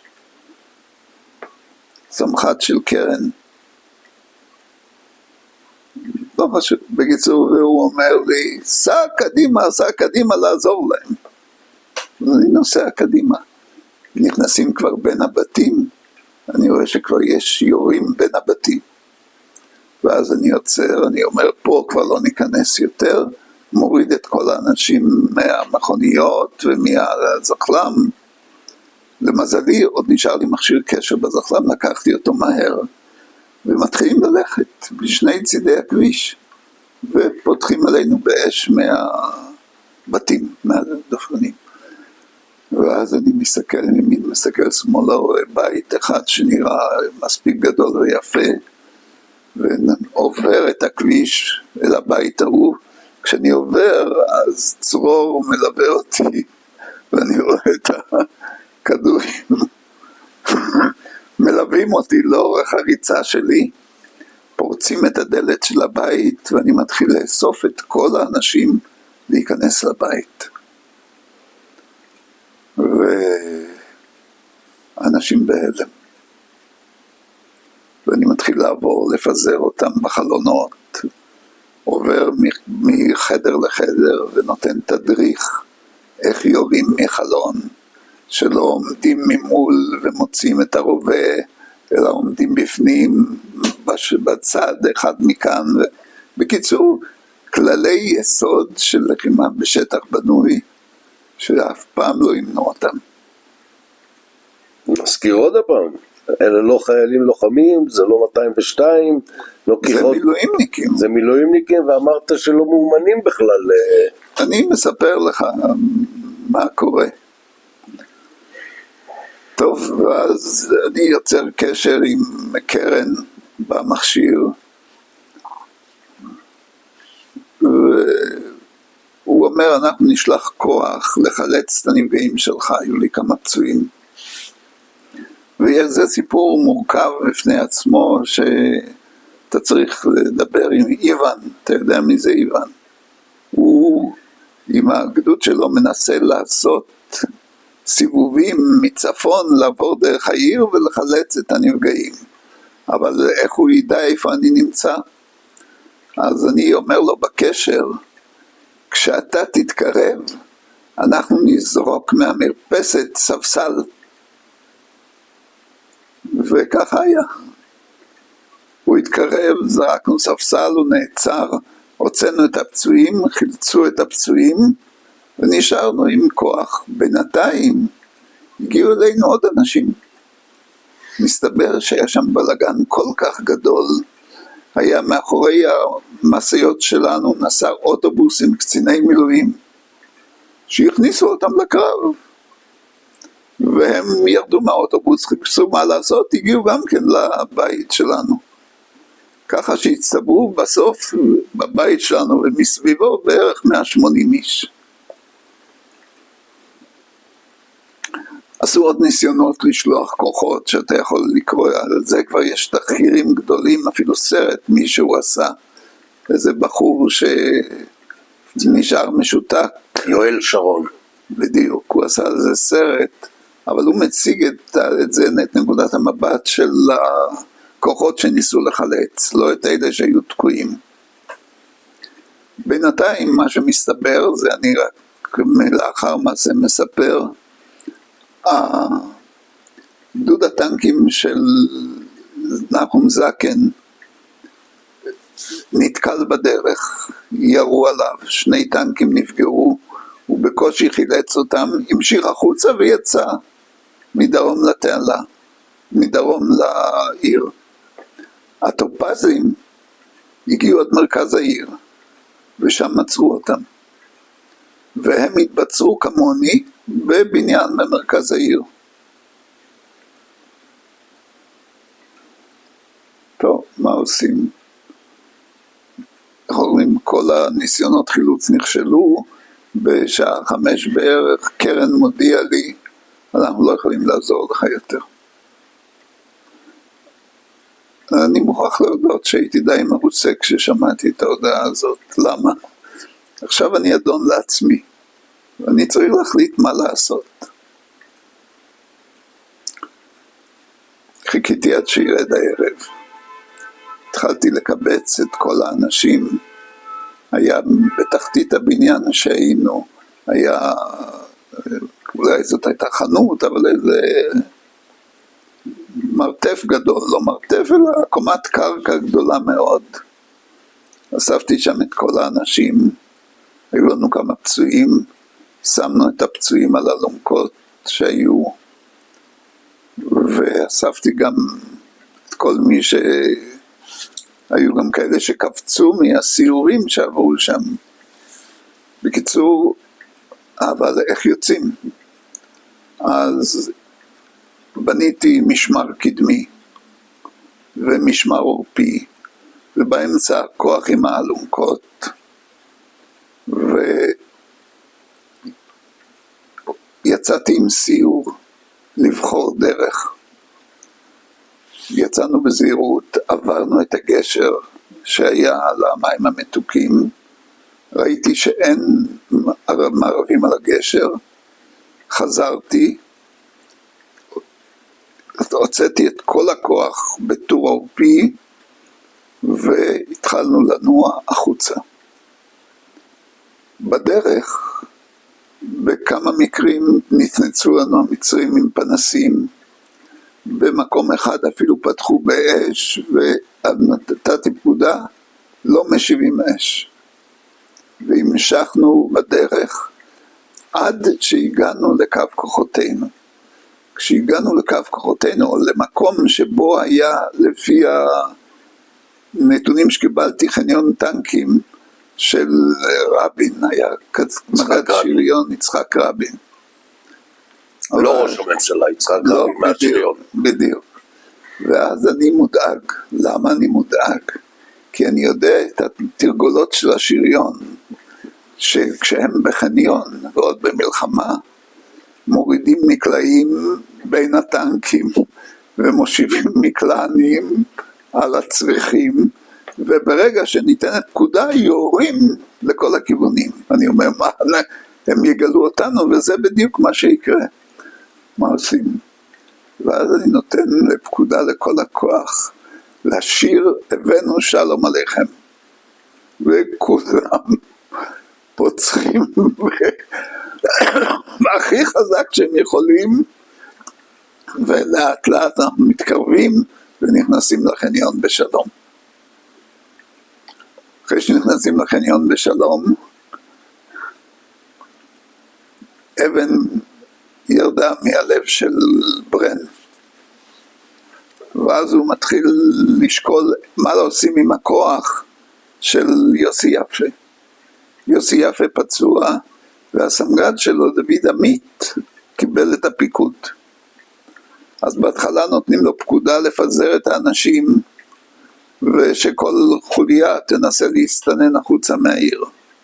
אז אני מתקשר ואני אומר שזה טעות, אסור לצאת ככה, צריך לצאת בכוח מאורגן. אז הוא אומר לי ברן או קרן, אני כבר לא זוכר, אז תלך אתה ותחזיר אותם. איך אני אגיע לשם? אני לא יודע אפילו איפה הם. אמרתי, אני אדריך את דוד עמית, אני מכיר אותו, הוא היה קצין אצלי. אמרו לי, טוב, תדריך אותו. התקשרתי לדוד עמית, אמרתי לו, תבנה משמר קדמי, תבנה משמר עורפי, פצועים באמצע, ותנוע לאורך הכביש הזה והזה, עד שתגיע. וכך הוא עשה. ולקראת הבוקר כבר, זה אני יודע אחר מעשה, שזה הוריד את העול, גם מברן וגם מפיקוד דרום וגם מהמטכ"ל, כי המחשבה שתיכנס הפסקת אש, וכוחותינו עדיין בתוך הנצורים בעיר סואץ, הייתה יכולה לגרום לתסבוכת קשה מאוד. ולכן כשכל הכוחות בחוץ, כבר הפסקת האש נכנסה. טוב, הכוח שלנו מתארגן, וכן, דבר שאני צריך להגיד, היו לנו 4 הרוגים בכוח, והשארנו אותם בעיר סואץ, כי פחדתי שהכוח לא יוכל להוציא אותם, אם נתקל בדרך. ולכן כשהגענו, אספתי את כל החיילים, ואמרתי להם שאני מתנצל על זה שהשארנו את החללים שלנו, כי לא הייתה ברירה אחרת, וזה היה כדי להציל את כל השאר, אבל תדעו לכם שאנחנו צריכים להצטער על זה. למחרת בבוקר הייתה לי בעיה נוספת. אחד מהחיילים, אני חושב מהפלוגת חרמש, ראה איזה 2 רועים בדואים או ערבים, אני לא יודע מה, בלי לשאול הרבה שאלות, ירה בהם, לפני כולם. קראתי לו ואמרתי, איך אתה עושה דבר כזה? ואמרתי, כשנחזור לבסיס אתה תעמוד למשפט, לא היית צריך לראות בהם. טוב, אני כבר לא יכולתי לטפל בזה, כי קיבלתי פקודה לקחת חלק מהכוח שלי, ולצאת לכיוון התעלה, ולהניח שם מערב, על שפת התעלה. טוב, אני מארגן את הכוח, יוצאים, אומרים לי תנוע על דרך. אמרתי על דרך, אני אנוע בשולי הדרך, כי על דרך יכולים לחכות לי. וכך היה באמת, התחלנו לנוע, ומערב ששכב על הדרך גילה אותנו, הסתובב, פתח באש, ואז ענינו באש, הם קמו והרימו ידיים. הרימו ידיים, בסדר, נתתי פקודת חדל, ואמרתי להם תתקרבו. איך שהם מתקרבים, אחד מהם שולף רימון, וזורק ישר עליי. טוב, נשכבתי, אבל הרימון פגע ברגל שלי, ועשה שם חור רציני, החיילים פתחו באש על האחרים, אני מקווה שהם פגעו בהם, אבל לא יכולתי כבר לראות את זה. חבשו אותי במקום,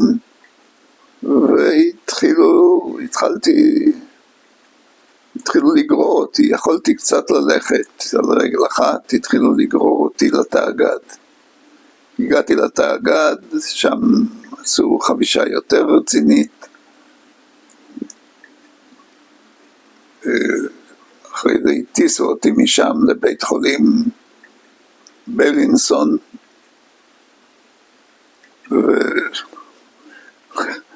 בבלינסון חבשו את הרגל שלי, היה לי גם רסיס ביד במרפק, אז הכניסו אותי לחדר ניתוח, אבל ניתחו את היד הלא נכונה. ואני חוזר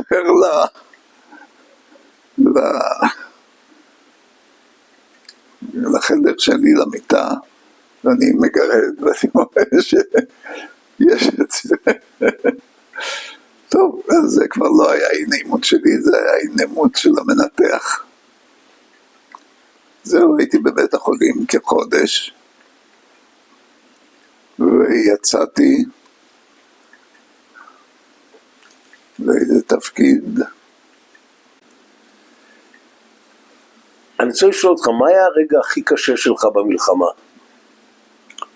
זה כאשר קיבלתי פקודה להמשיך לתוך העיר סואץ, וראיתי שיורים עליי אם אני ממשיך להתקדם, ושצריך לחלץ את הכוח ממלכודת. ואז, כפי שסיפרתי, מצאנו את הבניין הזה, אבל הייתה לי תחושה עמוקה של סכנה לגורל הכוח. הסתכלתי אחורנית, ראיתי שאחת המשאיות שלנו בוערת. ואז הייתה לי דאגה גדולה מאוד לגורל הכוח. וכשנכנסנו לתוך הבית, התחלנו להתבצר ולהרגיע את החיילים, אז התאוששתי. האמת היא שבאמצע הקרב עברתי בתוך הבית מחלון לחלון, ואיזשהו מצרי שישב ממול הכביש ירה דרך החלון, ואני פרצתי בצחוק, וכל החיילים הביטו עליי בתדהמה. אז הבנתי שחזרתי לעצמי. ומי קיבלת פקודות בעצם? מי היה הגוף שממונה עליך? ברן, לא ברן. קרן? קרן. אריה קרן? כן. הוא זה שהודיע לי מתי באים לחלץ, והוא זה שהודיע לי שכבר אין אפשרות לעשות חילוצים. חזדאי, מסתיימת המלחמה. איך אתה ממשיך הלאה? קודם כל אני בבית חולים עוד איזה, לא זוכר, 3 שבועות, חודש, ואחרי שאני יוצא אני חוזר לפום. ובפום עוד הפעם אני מגלה את השחיתויות של הפיקוד הבכיר.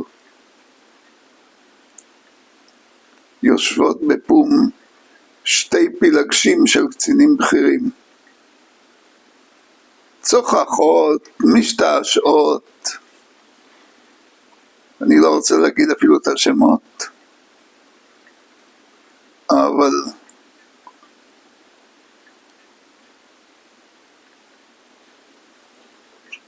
אני לא רוצה להגיד את השמות, אבל זה מילא אותי בכעס, והסביר לי כל מיני דברים. באיזה צבא אני משרת.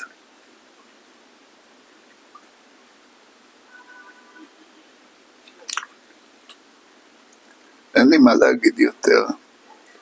לאן אתה ממשיך הלאה? אתה מתמנה אז כשאני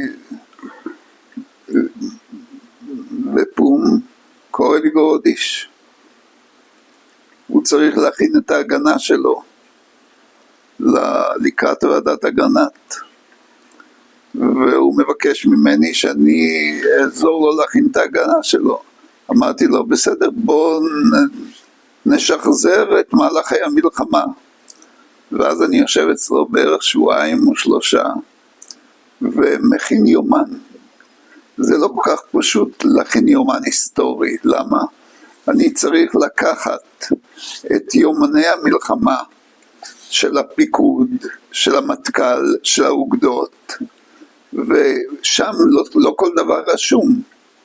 אז צריך לקחת גם את ההקלטות של המלחמה ולהצליב אותם, וכך אני בניתי יומן שהיום הוא נמצא במחלקת היסטוריה, וכפי ששמעתי הוא נקרא יומן חסדאי, שבו משובצים שלבי המלחמה בזה אחרי זה. אבל בשבילי זה היה לקח עוד יותר חשוב. יצא לי להיות מקרוב על יד גורודיש, הגיבור הנערץ של מלחמת 6 הימים. זה שכשהייתי חניך בפום, בא כמדריך, בא לתת הרצאה, ואמר, אני לא צריך חיר, אני עם חטיבת השריון שלי ועם הטנקים שלי מגיע עד דמשק, שום דבר לא יעצור אותי. ופתאום אני רואה את הבן אדם עצמו, ואני לא רוצה להאריך יותר מדי, זכרונו לברכה, אבל זה משקף את הבעיה.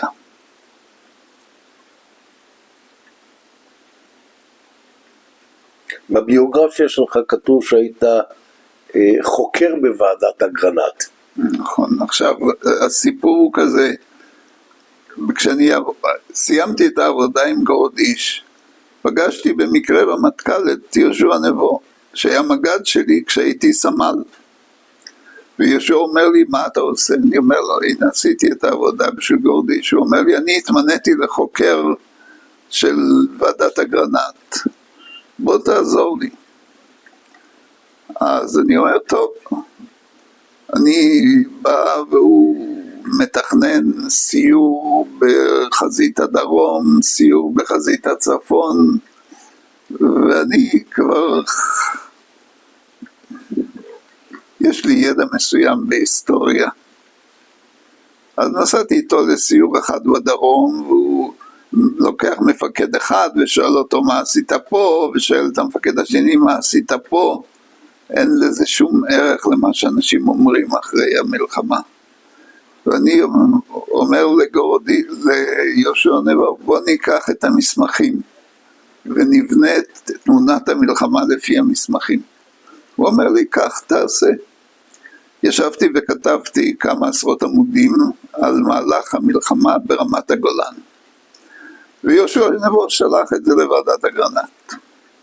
בוועדת אגרנט שואלים מי כתב את זה, ויואב גלבר היה אז העוזר שלהם, והוא היה פיקוד שלי בגדוד 50, הוא אומר להם, את זה כתב חסדאי.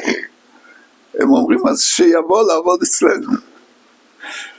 אז הם מבקשים לשלוח אותי אליהם, והרמטכ"ל אומר על גופתי. הם פונים לשר הביטחון. הרמטכ"ל זה כבר מוטה? נכון.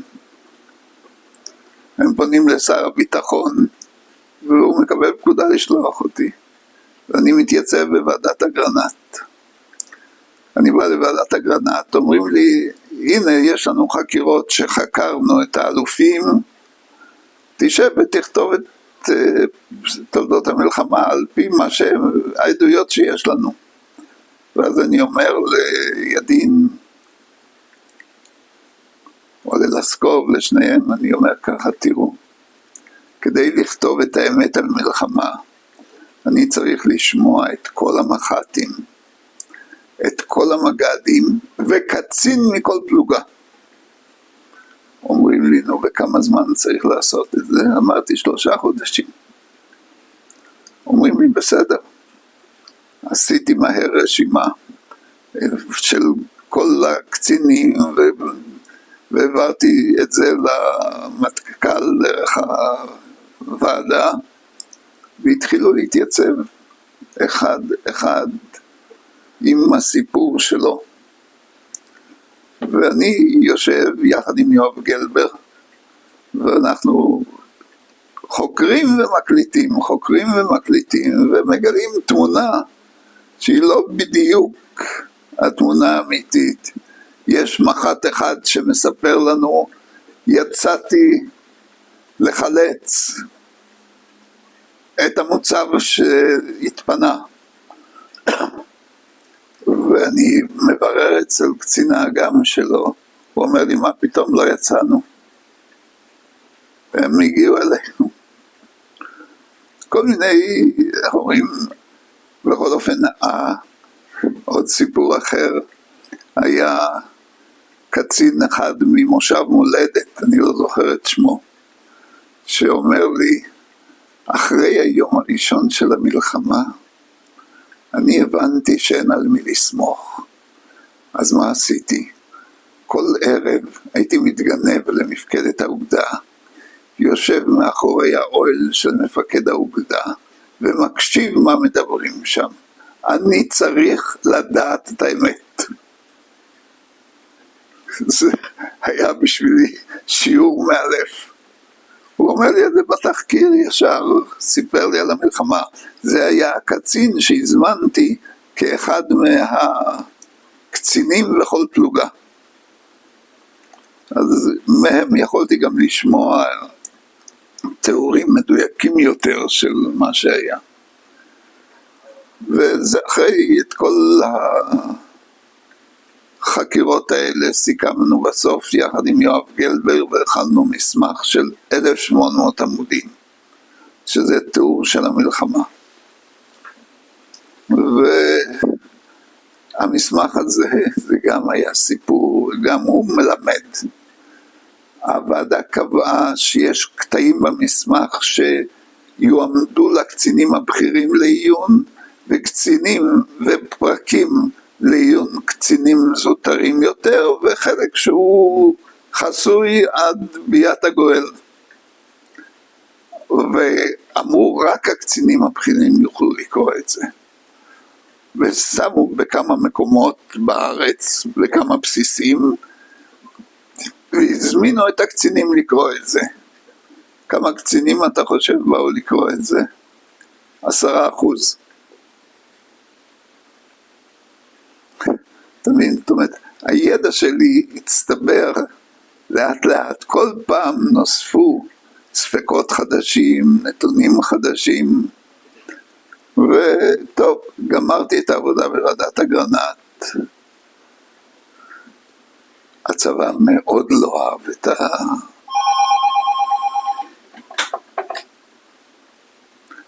ועדת אגרנט הגישה את הדוח הצבאי שלה, התחלפו היה את כל השינויים הפוליטיים שהיו, והרמטכ"ל התפטר, מוטה בא במקומו, לא, מוטה כבר לפני זה היה בכל אופן, ועדת אגרנט בדוח הסופי שלה, עשתה משהו שכנראה נועד לשבח אותי, אבל עלה לי במחיר יקר אחר כך. היא ציינה לשבח את החקירות שלי, ונתנה לזה פרסום בתקשורת. טוב, זה נרשם לי באיזשהו מקום בצבא. וחזרתי לצבא, אז התמניתי למפקד בית ספר למ"כים. לפני שאתה ממשיך, אני שואל אחרת. מינו אותך כחוקר, וביקשת לחקור מח"ט, סמח"ט, מג"ד, וקצין מכל פלוגה. נכון. ושמעת עכשיו עדויות, והאם העדויות לא היו בדיוק מתאימות, מה עשית? תראה, קודם כל, אני לא הסתמכתי רק על העדויות. היה לי פענוח של הקלטות, ולפעמים יכולתי לבדוק אם מישהו מעיד משהו, אם זה מה שהוא אמר בשטח. והיה לי לוח זמנים מדויק מתי קרו דברים.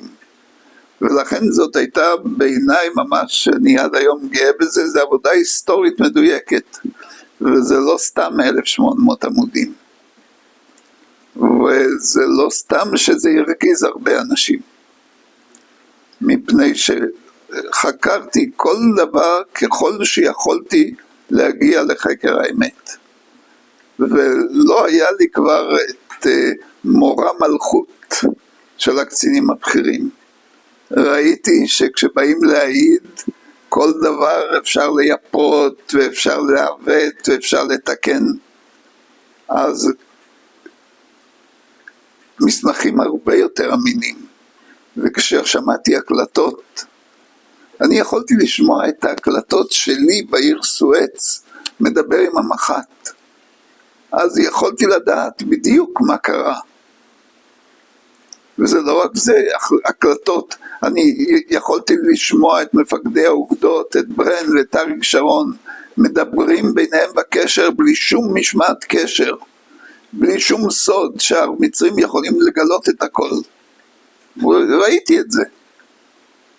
אני לא צריך שיעידו לי מה הם חשבו ומה הם אמרו. אני ראיתי את הדיבורים בעין.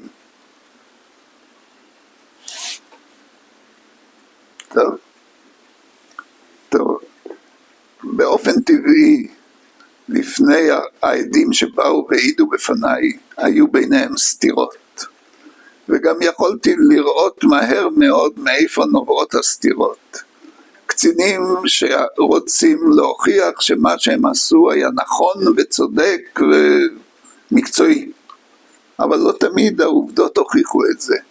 והעובדות זה היה לא רק מה שהם אמרו, אלא מה היה כתוב בהקלטות שפענחתי ושמעתי, ובמה שאמרו הכפופים להם, שלהם לא היה אינטרס לשנות או לייפות.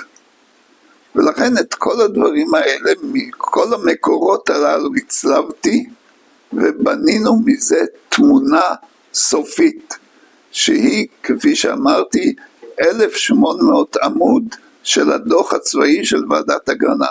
אבל מי שרוצה יכול גם לעיין בהקלטות, בפענוח של החקירה.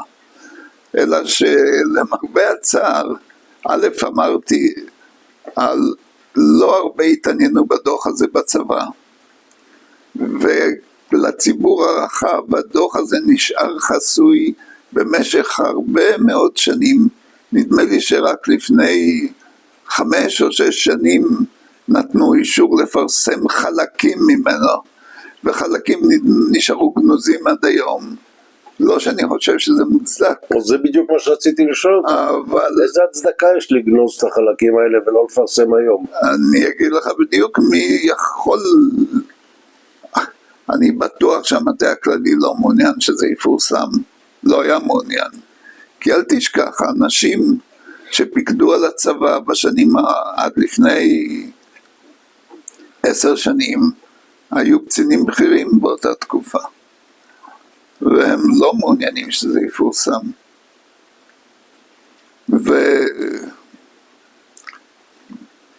ויש עוד נושא שהוא נושא ששייך יותר לסיכום הכללי, אבל אני אגיד לך. הייתה מגמה מאז מלחמת יום כיפור. אתה שואל אותי על דור מלחמת יום כיפור, נכון? הדור הזה חיפש חיים טובים. ואת החיים טובים מכרו לו המפקדים והמנהיגים בצורה של אופטימיות. המצב מצוין, אנחנו מתקדמים, הנה יש שלום עם שכנותינו, מצרים יש שלום, סוריה מתפרקת, עולם חדש, בשביל מה לקלקל את המצב רוח? כשאנחנו הולכים לקראת, זהו דור מלחמת יום הכיפורים, זה הדור שהצמיח מנהיגים שרצו ליצור אופטימיות ותקווה, והדוח היה מקלקל את זה. תשאל אותי היום, תקשיב לחדשות, איך מנסים לשדר אופטימיות כשכל הסימנים מראים שהמצב ביש. איך מספרים לנו שאולי זה ואולי זה, ונידע לטפל בזה ונידע לטפל בזה. איך זה? איך זה? זה אתה אומר לי, היה דור תש"ח ויש דור מלחמת יום הכיפורים.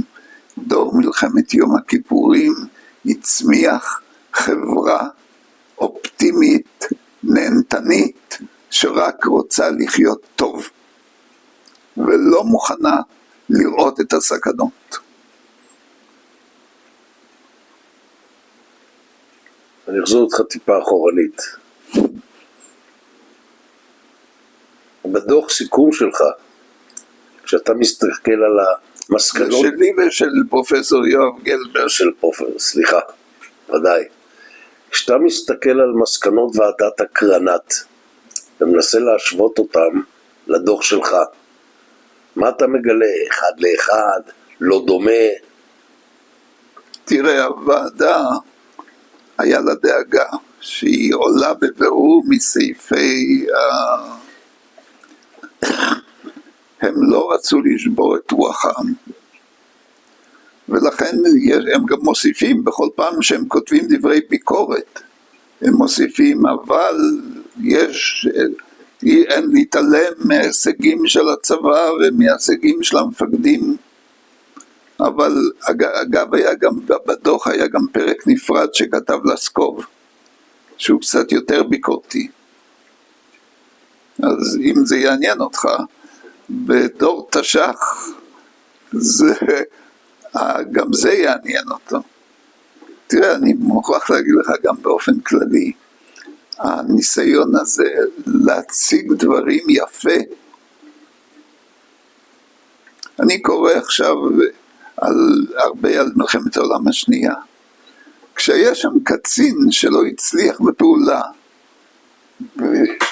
שחררו אותו בתוך יומיים. אנשים, קצינים בכירים, מפקדי דיוויזיות, הדיוויזיה לא הצליחה, הוא סיים את תפקידו. אתה שמעת בצה"ל על מישהו שסיים את תפקידו בגלל כישלון קרבי? מה, לא היו כישלונות? איפה זה? איפה המחיר שמשלמים? וכמה כעסו על ועדת אגרנט שהיא גרמה לפיטורים של דדו ושל אלי זעירה. למה? למה הם לא היו צריכים להתפטר ממילא?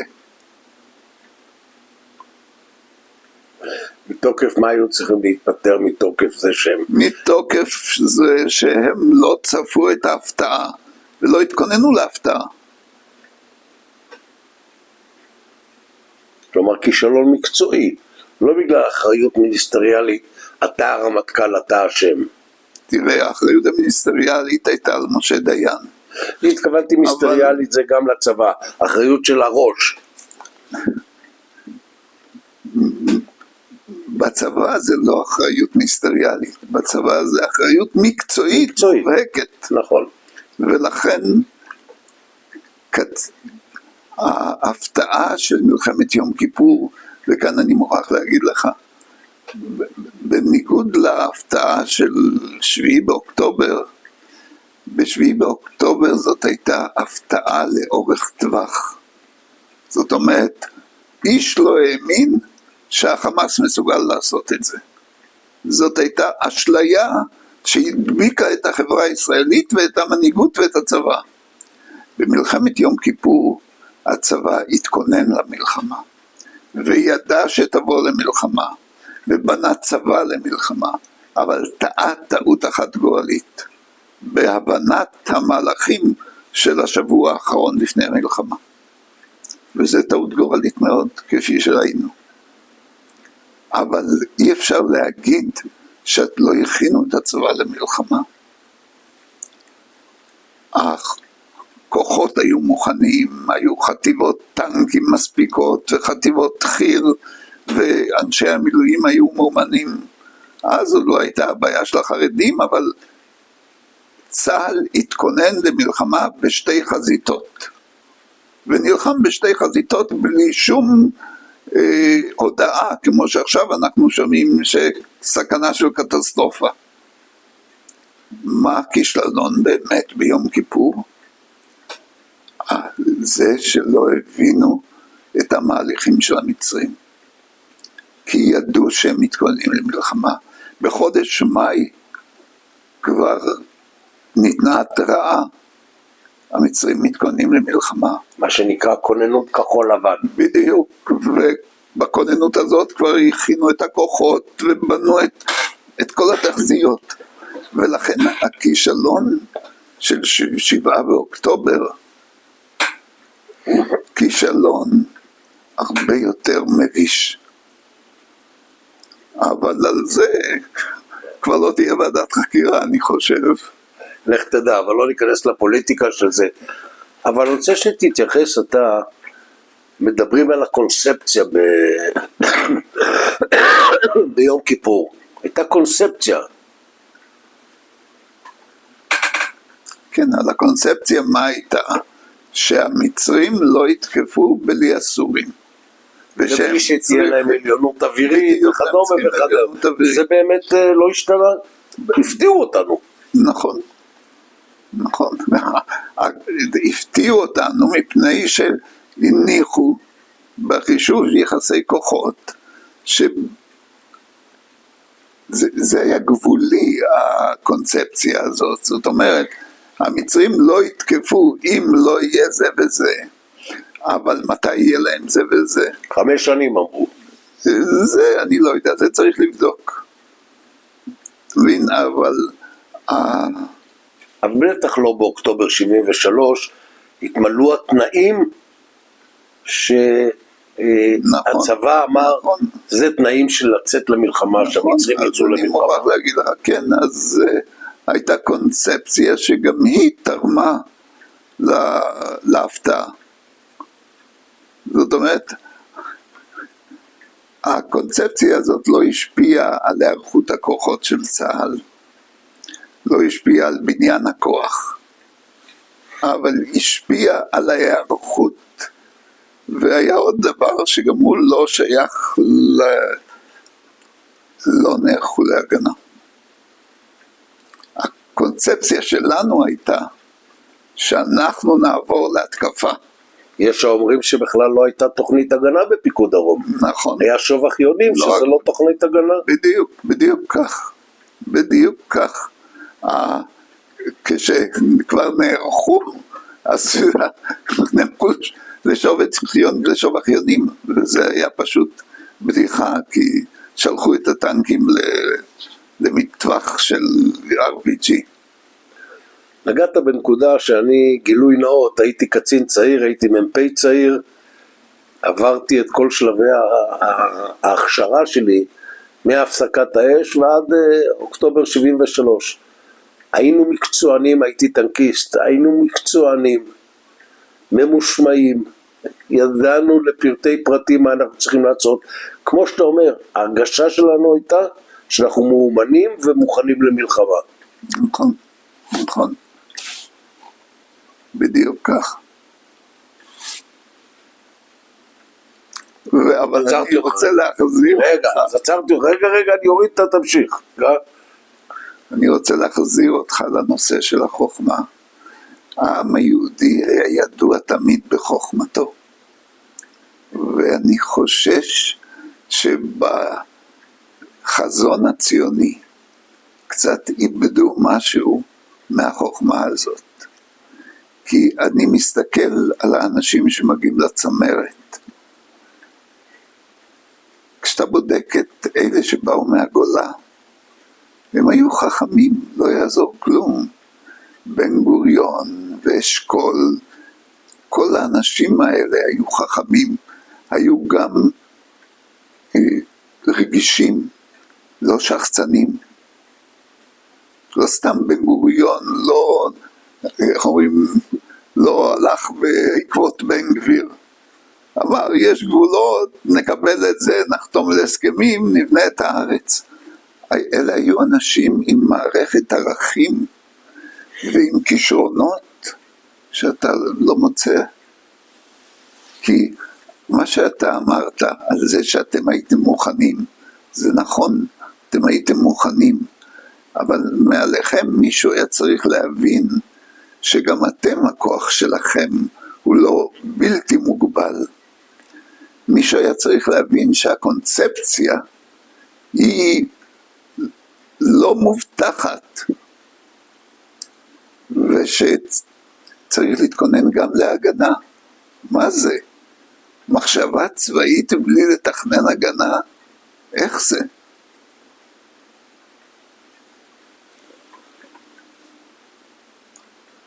חסדאי, המנדט או הוועדה התבקשה לחקור את הדרג הצבאי ואת 3 הימים הראשונים של המלחמה. לא מדויק. הוועדה התבקשה לחקור את הסיבות לכישלון, 3 הימים הראשונים של המלחמה. לא הוגדר לה את מי היא צריכה לחקור, והיא חקרה את הדרג המדיני. גולדה הופיעה בפניה ודיין הופיע בפניה. ההבחנה שלהם בין דרג מדיני וצבאי לא הייתה במנדט שהם קיבלו, אלא בסיכום שהם כתבו, כשהם הגיעו למסקנה שהדרג הפוליטי הוא לא נתון לשיפוטם, אלא לשיפוטו של הבוחר. אז למה אני אשליך את זה לעכשיו? בואו נקים ועדת חקירה שתחקור את 3 ימים שלפני המלחמה, או את המהלכים של המלחמה, נדבר על 7 לאוקטובר, ואת הדרג המדיני שהבוחר יחליט. בוא נגיד ככה, אתה מכניס אותי לנושא חדש, אני לא אברח ממנו. תראה, מכיוון שאמרתי שאז במלחמת יום הכיפורים היה כישלון של ההפתעה, לא צפו את ההפתעה, ובגלל הקונספציה ובגלל זה שלא היה קרב הגנה כמו שצריך, אבל בסופו של דבר הייתה זירת חקירה מוגבלת, 3 הימים, כי זאת הייתה גם ההנחה של מקימי הוועדה. הקונספציה של מקימי הוועדה, של המקימים של הממשלה, הייתה שבעצם השגנו ניצחון מוחץ. אבל מכיוון שהייתה הפתעה, אז את ההפתעה צריך לחקור, וחוץ מזה ניצחנו. ועל זה אפילו בר-לב כתב מאמר גדול, שצריך לזכור שהמלחמה נגמרה בניצחון שלנו. ולכן מה צריך לחקור? צריך לחקור את הסיבות ל3 הימים האלה, שהם מוקד הבעיה. תשאל אותי אחרי הניסיון שלי, כדי לחקור את כל מלחמת יום כיפור, היה צריך 2 או 3. והעובדה שעד היום, 50 שנה אחרי המלחמה, עוד יוצאים ספרים על המלחמה. ומהבחינה הזאת, לחקור את 7 באוקטובר, זאת בעיה הרבה יותר כבדה. זאת לא בעיה רק של דרג צבאי או דרג מדיני, זה בעיה גם של אירועים היסטוריים. יש רוצים לחקור החל מההתנתקות, יש רוצים לחקור החל ממינויו של נתניהו. השאלה ממתי, מה שברור ב7 באוקטובר זה שמדינת ישראל לא נרדמה יומיים כמו ביום כיפור, היא נרדמה 20 שנה, כי מה שקרה עם החמאס, היו התראות והיו הזהרות והיו מעשים של החמאס, והיו מבצעים שניסו לטפל בחמאס ונכשלו. את כל זה צריך לחקור. זאת עבודה. אני עד היום רואה בחיוך את הוויכוחים על להקים ועדה כזאת או ועדה כזאת. צריך, פרט לשאלה מי ישב בוועדה, שהמחשבה שישבו פוליטיקאים בוועדה זה לעג לרש. אבל אני מעריך שחקירה אמיתית של המלחמה מחייבת צוות של 20 או 30 איש שישבו במשך 2-3 ויחקרו. צריך לעיין בכל הפרוטוקולים של הממשלה במשך 20 שנה. צריך לעיין בכל ההחלטות של המטה הכללי 20 שנה. זה עבודה בלי סוף. את זה עשו בוועדת אגרנט? לוועדת אגרנט היו 3 ימים. ולכן אחרי שהם גמרו התחילו לצאת ספרים על המלחמה. ואני גם מוכרח להגיד לך שאחרי שמה שיודעים היום על מלחמת יום כיפורים, דוח ועדת אגרנט הוא לא סוף החקירה, הוא התחלת החקירה.